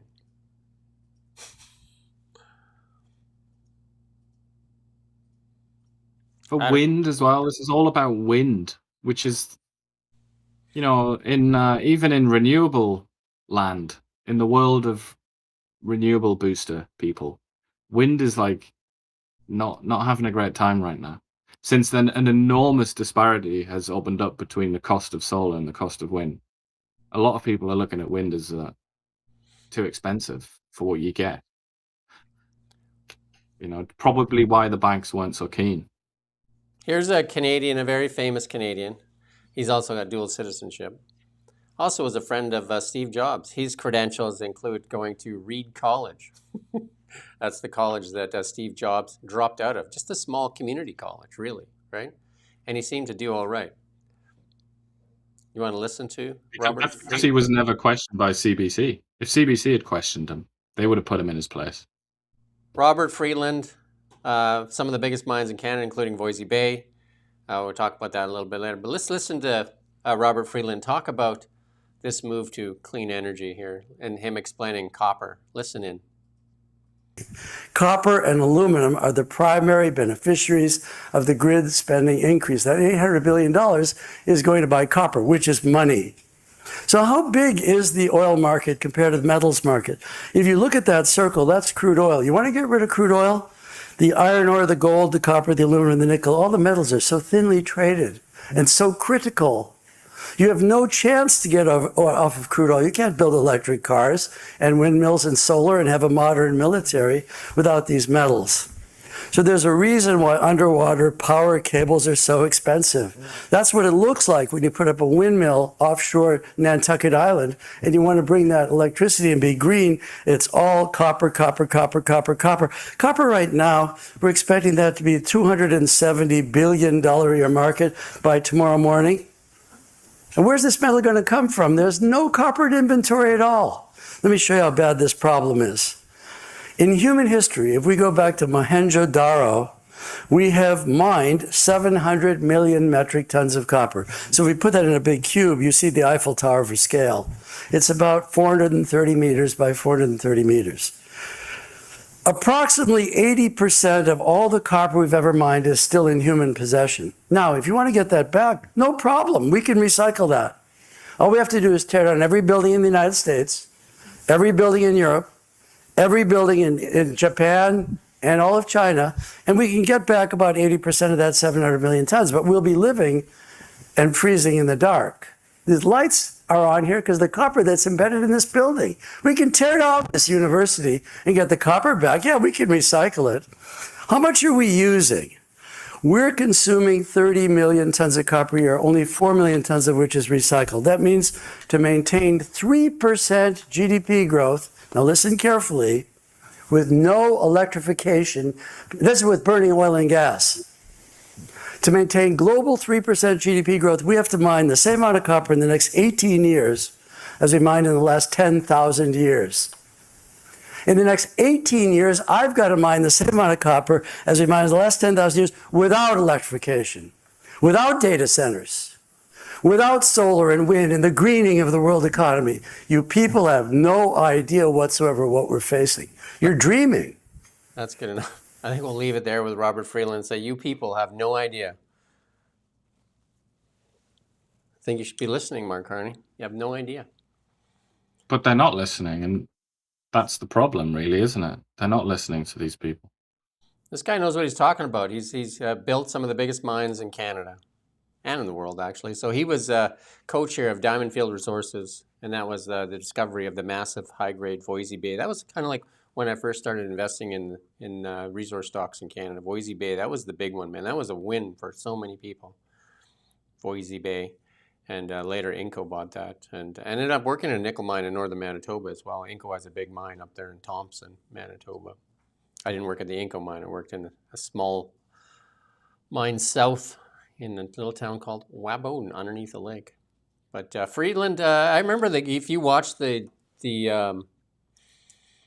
stories or the autobiography or the movies on Steve Jobs, Robert Friedland is a player in that. You know what I mean? He's sometimes portrayed as one of the money guys for Steve Jobs.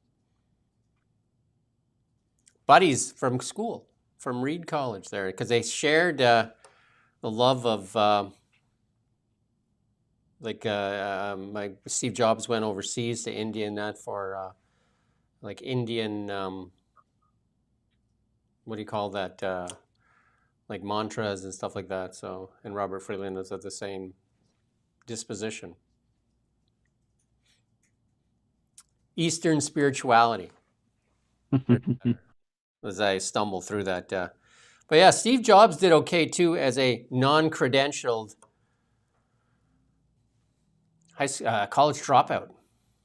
And then Robert Friedland did okay as well, self-made man as well, with just a cheesy little Reed College degree. Hey, not bad, hey? Reed College wouldn't be prestigious, would it? It's not Harvard. He did okay.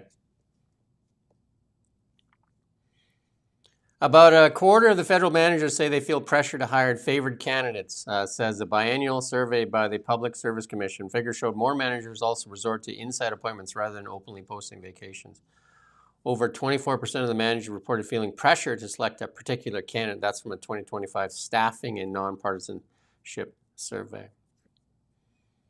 And according to that deputy there, minister, you look for people that have the capital B, and then you hire them, even though they're unqualified.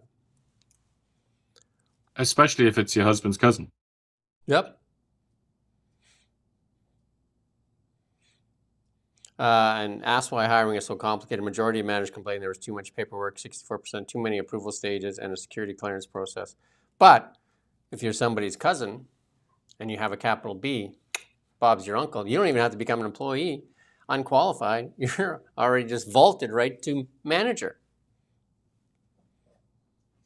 This is a huge survey as well. Questionnaires with 83,000 employees, basically. Yeah. It's quite a lot.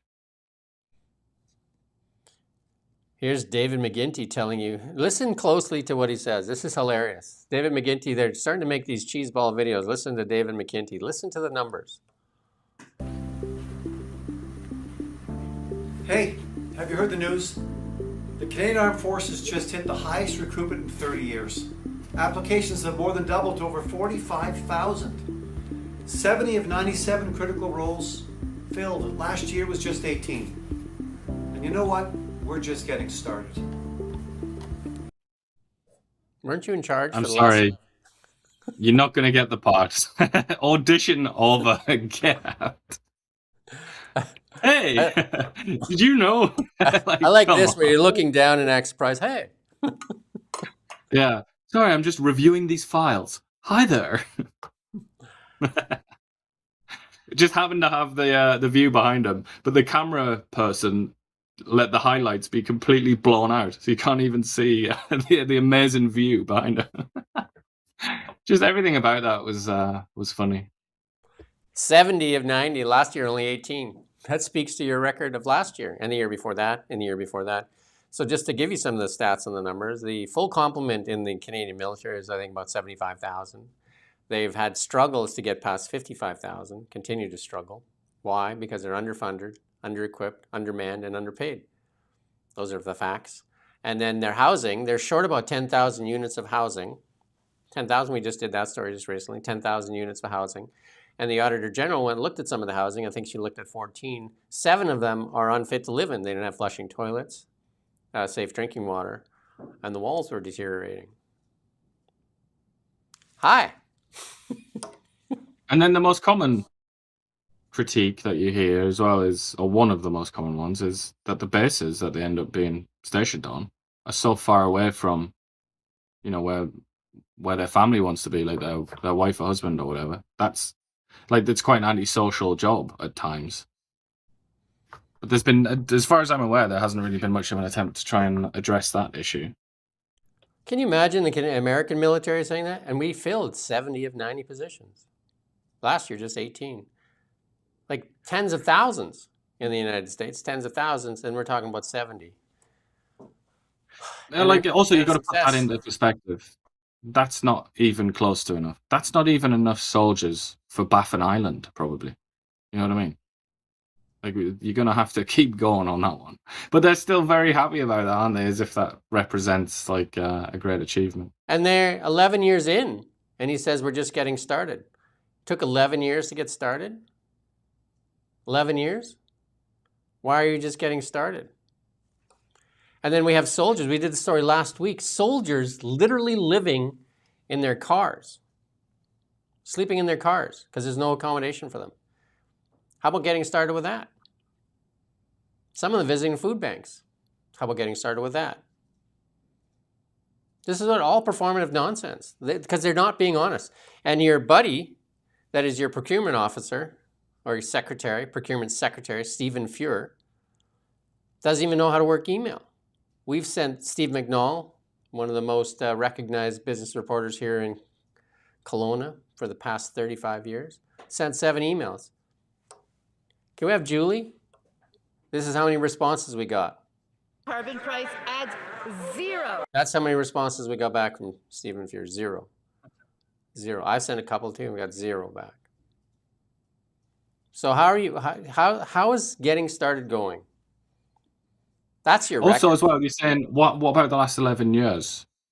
We all know the elephant in the room here, and the implication of a lot of their rhetoric is that, oh yeah, that was the Trudeau period and that was a disaster, everyone. Sorry about that, but this is different now. That's kind of the implication. And yet, as I've said a number of times, Mark Carney and the rest of the Liberals, they're kind of pretending like that didn't really happen. But at the same time, they're also pretending that it was good somehow. Like Mark Carney has on a number of occasions now praised Justin Trudeau by name when he's in his list of Liberal prime ministers. And he's gone on like, Louis Saint Laurent gave us this, and he's all the big boys. Chrétien did this for us, and then Justin Trudeau brought equity and environmental. It's like, you can't have your cake and eat it too. Like, either you are the corrective to that disaster, which you keep implying that you are, or I've got myself tangled up here in his own contradictions. But you need to be honest about it, basically, Mr. Carney. You can't claim implicitly to be fixing his mistakes and then at the same time say he was actually great. He was one of our many great Liberal prime ministers. You can't do that. That's an unreasonable imposition on our intelligence, and I don't like it, Carney. And who showed up at the Liberal convention? None other than Justin Trudeau on a Zoom in, saying, how we're all working together. This is the best it's ever been. They're all in on this. They're all in. And Chrystia Freeland now in the talk show circuit, she's on some democracy show in the United States talking about how they get democracy back in the U.S. What?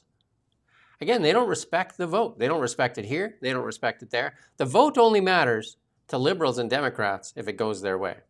If it doesn't go their way, democracy's at threat. You know what's at threat? Is when you won't respond to the media. That's the threat. You are the threat.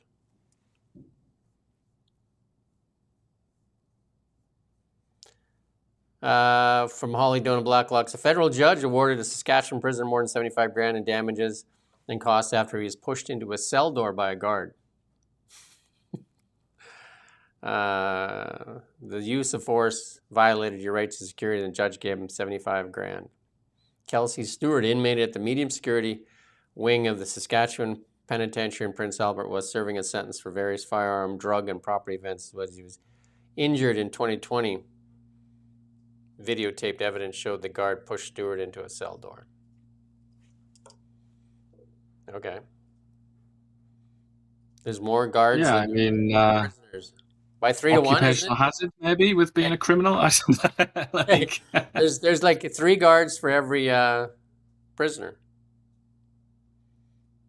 So he got an award of $50,000 for the assault, $15,000 for breach of charter rights, $10,000 for legal costs. What about all the charter rights that were violated with the invoking of the Emergencies Act? Where's all those? When a horse trampled. What about all the charter rights this individual violated when he committed his crimes? Hey, when the horse trampled on your head, was there any violations there? When the invoking of the Emergencies Act was seen as unconstitutional? What about that? Nay. And then this one just from Well Simple. I put this in because it's interesting here. What killed the affordable car? Because everybody wants to drive a truck or an SUV. Notice that it doesn't say EV. Hey, EV. Trucks or SUVs. That's what people want to buy. What do you drive? SUV. Hey, solve it up. Although the SUVs are getting smaller and smaller, they're basically just cars now, aren't they? But they get called SUVs. That's a bit cheeky. Back in my day, when I was younger, they used to call them station wagons. So who in their right mind would drive a station wagon today? Homer Simpson, he's got a station wagon.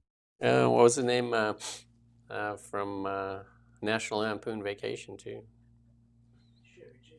Chevy Chase. But what was his name in the show? I can't remember now. David Eby showing you how not to get it done. Eby's backs down on the, now seeks joint path on BC Indigenous laws.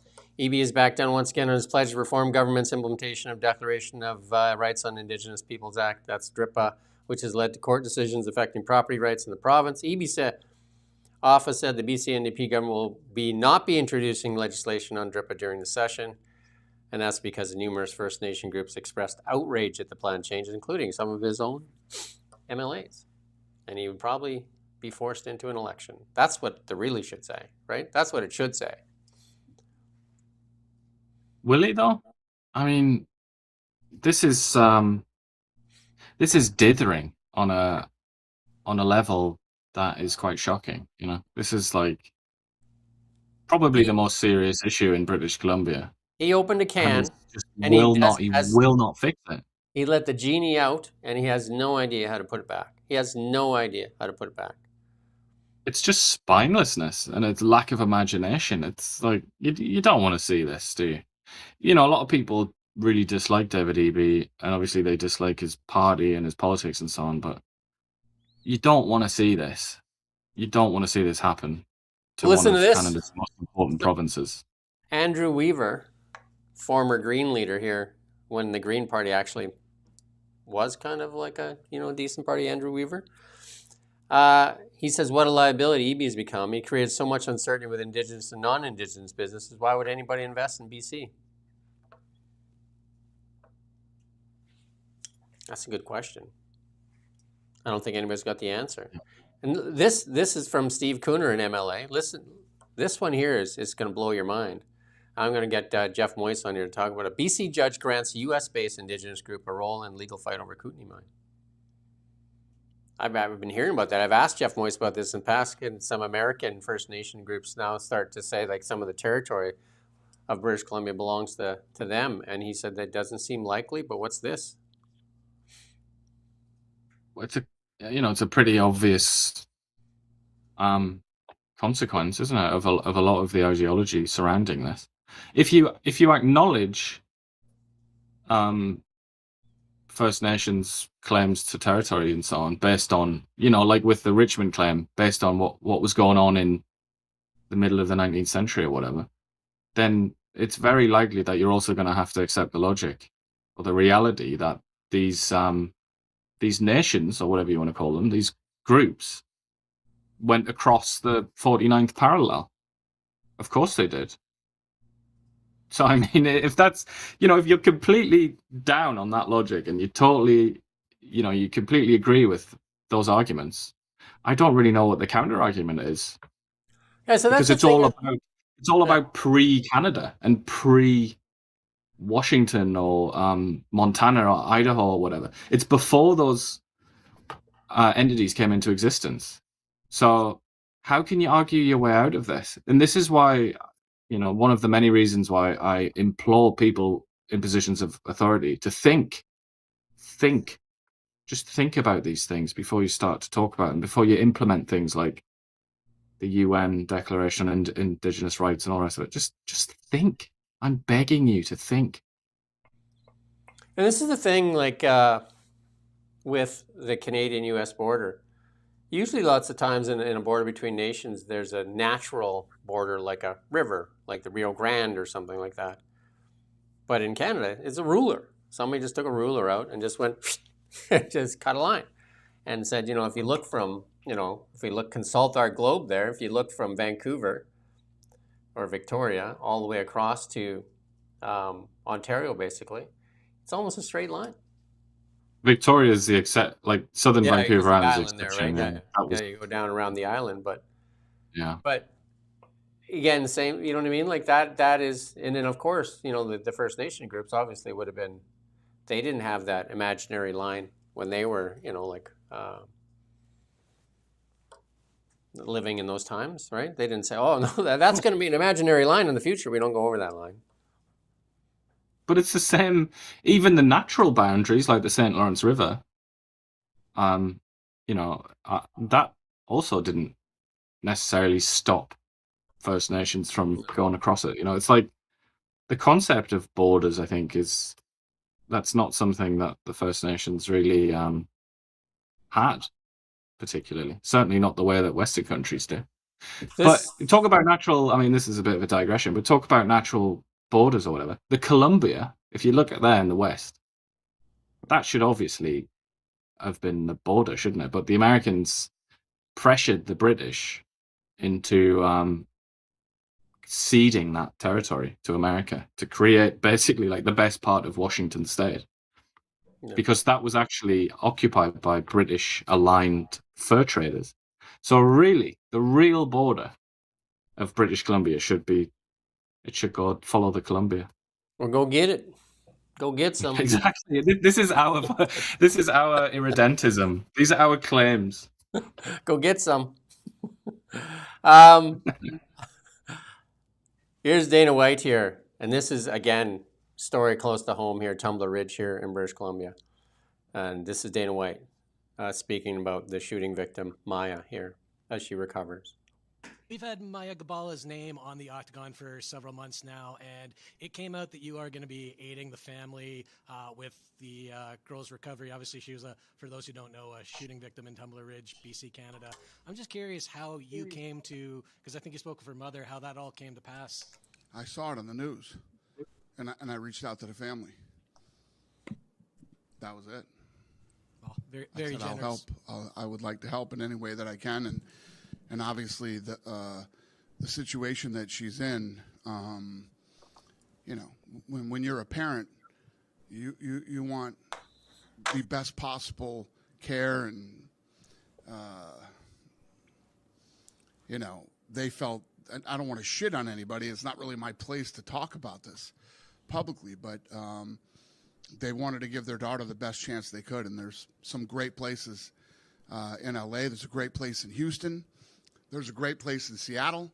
So we're still sort of working through all that. It's not as easy as it sounds. Oh, some guy with money jumps in and everything just happens. It's not that easy. You would be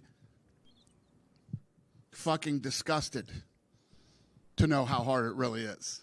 So me and my team have been working on it, and I got to give Lene and Hunter too have both been helping me with this thing. So yeah, it's still a work in progress, but I'm going to do my best. And our prayers to little Maya.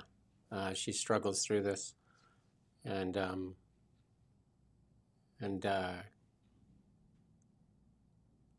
good job on Dana White for reaching out, because as a parent, borders don't separate us, and but of course some liberals would think Dana White is interfering in our health care, and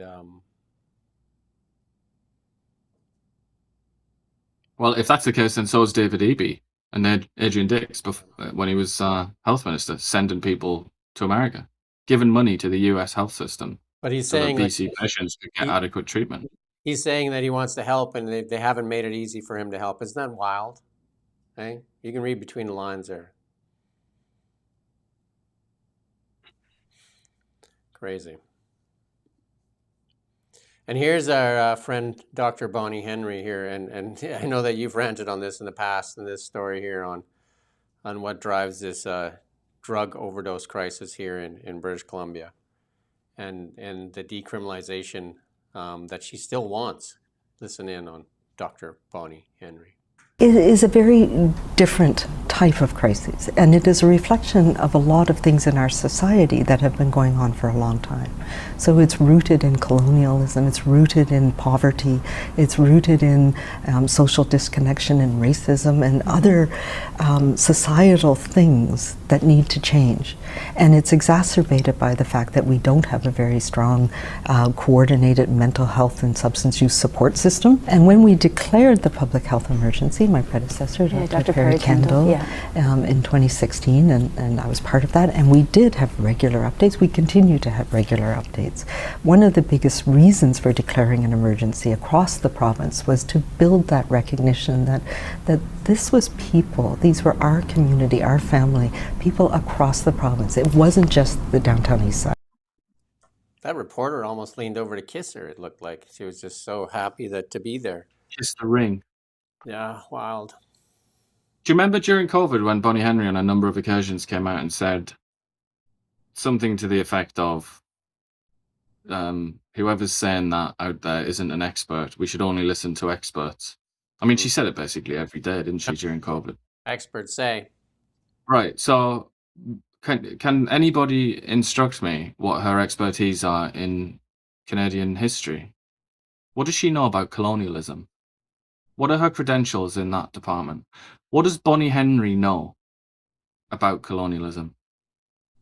Because I've got a clue. I've got a feeling that it's 0. de Brusen's favorite number. I really think that she knows nothing about colonialism. So why is she talking about it in this context as though it's an explanation for a public health catastrophe? You know?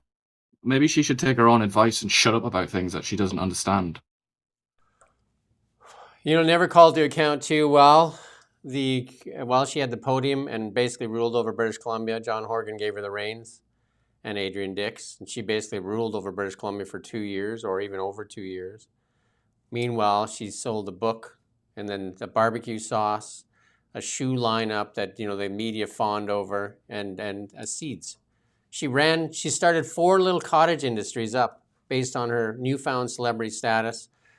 Took the helicopter from Victoria every day to Vancouver, well, not every day, but many days to Vancouver so that she could do her little podium speeches. Why? Or the other way around, I think. You know what I mean? Like, why? Zoom was there for everybody else, but she needed to be in a helicopter. All these things.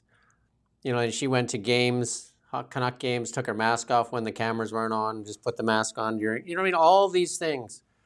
All this performative nonsense that she hasn't had to answer to. None of it has she had to answer to. Probably never will. I'm sure the murals are still up of Bonnie Henry in Vancouver. She's idolized, isn't she? Here's another performative. He's got to take the cake. Part of the Three Amigos, the Larry Curly Moe group. This has got to be, I think, Curly. Who's the dumbest one? Is it Curly or Moe? You see the man on his right, so our left there, sat down there. That's David Lammy. If anybody can remember me talking about him. He went to Harvard Law School. He's the guy with absolutely just impeccable credentials, who happens to not be a particularly intelligent chap. So there you go. Just a reminder, if anybody hasn't watched their David Lammy video, watch a video of David Lammy he went on a quiz show called Mastermind in England, and he was asked a question which I believe was, what was the question? I think it was, which king preceded Henry VIII? No, sorry, which king succeeded? Which king came after Henry VIII? And he said Henry VII. I think that's right. I think it was those kings. But anyway, he was given a number and he said who came after, and he gave a smaller number. So just like that's the sort of that's the standard of your Harvard Law graduates these days. Let's listen in to Keir Starmer as he fills out his last few days sitting in that chair. This statement will focus on the process surrounding Peter Mandelson's vetting and appointment. At the heart of this, there is also a judgment I made that was wrong. I should not have appointed Peter Mandelson. I take responsibility for that decision, and I apologise again to the victims of the paedophile Jeffrey Epstein, who were clearly failed by my decision. So he was saying that he didn't read the report, so he's either incompetent or lying. Which one? Yeah. Well, at the minute, I think he's trying to get incompetent. That's what he wants. That's the best one. We got one more clip before we get into Keir, though. Listen in, one more from Keir before we talk about his incompetence or his lying. Separately, I've asked the Government Security Group in the Cabinet Office to look at any security concerns raised during Peter Mandelson's tenure. Mr. Speaker, I know many members across the House will find these facts to be incredible.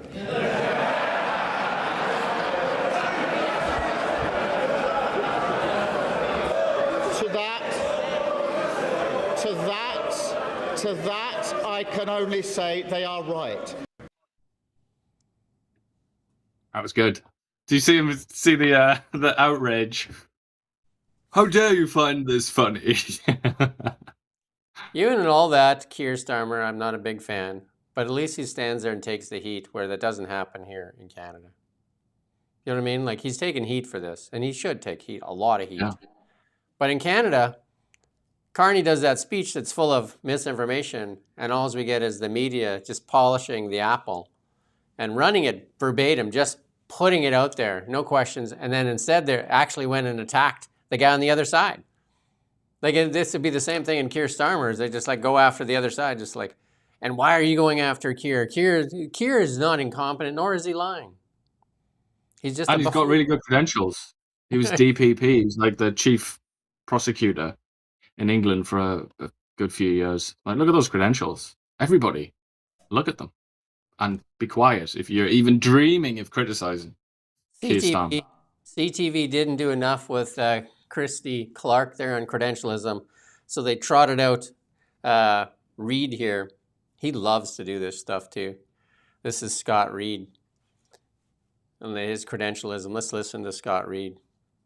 We've talked a little bit, Scott, about what it means for the government. What do the by-elections and the formation and the floor crossers, all of it in the aggregate, mean for the opposition Conservatives? And do you think that Mr. Poilievre, in sort of asserting right away the day after the by-elections that he would be the leader come the next general election, did the right thing? Well, I don't know about that, but I've frankly been puzzled by almost every move that Mr. Poilievre has made since he lost the majority on Monday night. And his message and his method, frankly, just as a matter of professional politics, don't make sense to me. And, you know, the key to an effective political attack is to register a message that resonates with the Canadian voter, that tells them something they already believe or are inclined to believe. And the gold standard, James again was there for this, was when Stephen Harper said about Michael Ignatieff, he didn't come back for you. And that was an electoral kill shot because it's what Canadians thought. It unlocked something that got them nodding their head. Mr. Poilievre has spent the last 3, 4, 5 days insisting that Mr. Carney just ain't that bright, that he's uneducated, and that he's unqualified to manage an economy. Now, he might feel that way. He might be bitter and bruised about the situation he's in. But if the lesson he draws from the past year, with all that we've seen, is that Canadians don't think that Mark Carney is very swift, I think he's really missing the point. He's got to right this. Right now, frankly, he looks whiny. He looks like he's bitter, and he looks like he's lashing out. The speech that he gave in Toronto on Thursday, the rant that he went on social media on Friday morning, these all scream that this man is in denial, that he is twisted about the political position he's found himself in, and he wants to argue rather than fix his problem. What do you think is behind? So that's what they do. That's what they choose to do, rather than interrogate Mark Carney's glorious resume. Rather, because what I think what he's talking about when he says on social media, I think he's talking about Pierre Poilievre put out a tweet where he said Mark Carney's been wrong about basically all the big economic questions, and he listed them all. But and talk about Bank of England, quantitative easing, aka money printing, COVID, Brexit. I don't know if he added Brexit, but he was wrong about Brexit as well. You know, Mark Carney's got a list as long as your arm of things that he's got wrong, completely wrong, massively wrong. But rather than interrogate that, these people just attack Poilievre for being like an angry little man or something. You know, there's that old saying, isn't there, that you get the leader you deserve. Maybe this is just what we deserve. We just deserve Mark Carney. We deserve someone whose career looks great on paper, but is actually full of failure and miscalculation, failed predictions, and so on, mismanagement. Maybe that's what we deserve. Because fundamentally, if the Canadian media is not serious enough to consider questions like that, you know, and then we get Mark Carney, and that's it. We just swallow it. Here's this is somebody, Larry Ellison. He's done okay too. Larry Ellison, we brought him up the other day when talking about credentials, because he doesn't have very fancy credentials. But Larry Ellison on why people attack Elon Musk here, and this is important to hear. Elon doesn't know what he's doing. He's going to have to go out for money. I'm really smart. I work for the Wall Street Journal. And I said, who are you? This guy's landing rockets. He's landing rockets on robot drone rafts in the ocean, and you're saying he doesn't know what he's doing. Well, who else is landing rockets? You ever land a rocket? Okay, you're telling me he's an idiot. I just want to know who you are, so I know. Why should I believe you as opposed to my friend Elon, and we're out here watching this rocket land, which I think is really cool. And you're there in front of your Apple Macintosh and typing up an article saying Elon's an idiot. I had to get that. I haven't heard that term in a while. Your Apple Macintosh. But it obviously is true. Look at Elon's credentials, by the way. Did he even finish university? University of Pennsylvania, wasn't it? And Kingston University. Those are the two that I associate with Elon Musk. I think he got his engineering. Universities, generally speaking, universities that have inferior reputations to Oxford University and Harvard University, where Mark Carney went. And yet Elon Musk is so much more successful than Mark Carney and consequential that it's extremely unfair to Mark Carney to even put them in the same sentence. Does the logic of credentialism even try to deal with facts like that? Does it even have a college try? Elon Musk is the most consequential person on this planet today, and is likely getting more done than, well, in modern times. There's no equal, and he doesn't have the credentials, nor does he have the hauteur, that comes with many credentials. So he missed that in like the fancy colleges like Oxford universities, Harvard, and the likes. And he's also I guess you would say sometimes awkwardly honest, which gets him into trouble, right? Because he doesn't say the right thing, right? The politically correct thing. That's what gets him into trouble. That's why the liberals and the Democrats do not like Elon Musk.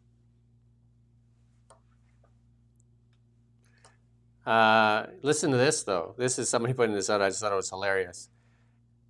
This is why we need Canadian media now more than ever, and they point to CBC as the truth. I'm just like, what are you talking about? Hey? Because the rest of it's pro. What is it? Just a random person did this. Yeah. The Ottawa Citizen. That goes to show how how weak the media is, really. That the Ottawa Citizen is given second top billing here. The good old Ottawa Citizen. Not many people are reading that, I'm afraid.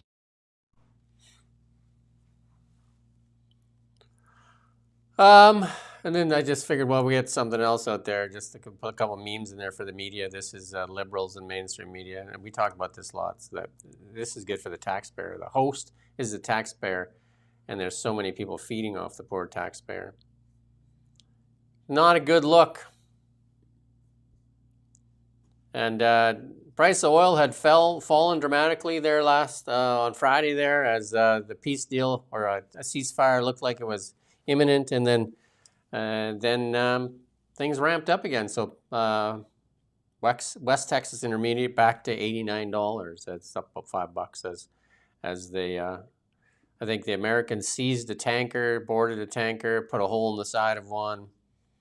As there's maybe more talks coming, but this is the on again, off again. But here's one of the things that I find disturbing in this whole mess. This has been put out by Polymarkets. It says that the Iranians are actually playing the Polymarkets. They'll talk peace, and then they go down, and then they'll bet on it, and then they'll ramp it up. Imagine the amount of money you could make if you're controlling the narrative. Wow. Yeah. Hey. Well, I mean, there's already reasonably strong evidence that something like that's going on the American side. That's what I'm saying. I mean, some of the bets that blow your mind, like 3 or 4 minutes before massive announcements by Trump and so on. So I wouldn't be surprised if the Iranians were doing that as well. Why not?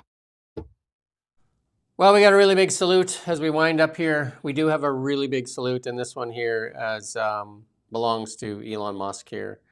And this one goes out to 15-year-old, Elon Musk for his response to 15-year-old Liv Pareto there in her last moments there. Her biggest dream was to meet Elon Musk, and she had written a note and questions for him, and then Elon Musk responded to her questions, and then even phoned her, but she was too tired to take the call, and then she passed before he could make the next call to her. But he is going to make their little plushie there the SpaceX mascot, though, so she'll get some recognition going forward for that. So big salute to Elon Musk for that. He just finds these things on the internet, you know, and people amp them up, and then all of a sudden Elon is just a kind of a do-it kind of guy, right? He sees something and just reacts, right? Same as Dana White. He saw that and he reacted, right? Big salute to Dana White, too, for helping out in Tumbler Ridge. And we got one more salute here for you. This is, we're always talking about the moon coming up, right? But here's the Earth set. There you go, watch this. This was taken with an iPhone. Good on Steve Jobs, eh?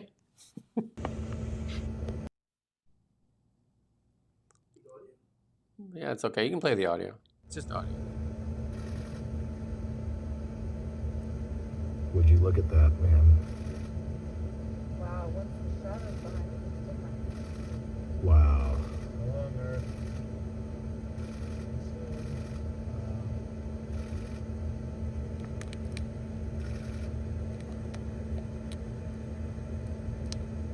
Dude. No way.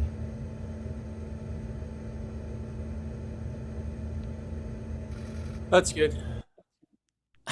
There's Apple's next commercial. Steve Jobs, if he was here right now, he'd be saying, like, run that. So of all the tech that they took into outer space, the guy's iPhone made it. Was he texting from there too? It was Reed Wiseman's iPhone video that he took with his iPhone while he was in Artemis 2. Not sure about the commentary, though, I must say. Yeah, Seemed a little bit at odds with the magnificence of the scene. Steve Jobs changed the world with this little device right here, right? Hey? Jobsy. What's I got the wrong side there? Yeah. Steve Jobs changed the world with this thing here. Crazy. We'd all have Blackberries if he hadn't done that. Trying to see inside a little tiny little screen. Yeah. There you go. There's your next iPhone commercial. 1984. Who would have thought, Steve Jobs, that your iPhone would be used to record an Earth set? I'm sure he probably did. Old Jobsy, he's very ambitious, wasn't he? That's our show. That's our show for Monday, April 20. Thank you for everybody that's here.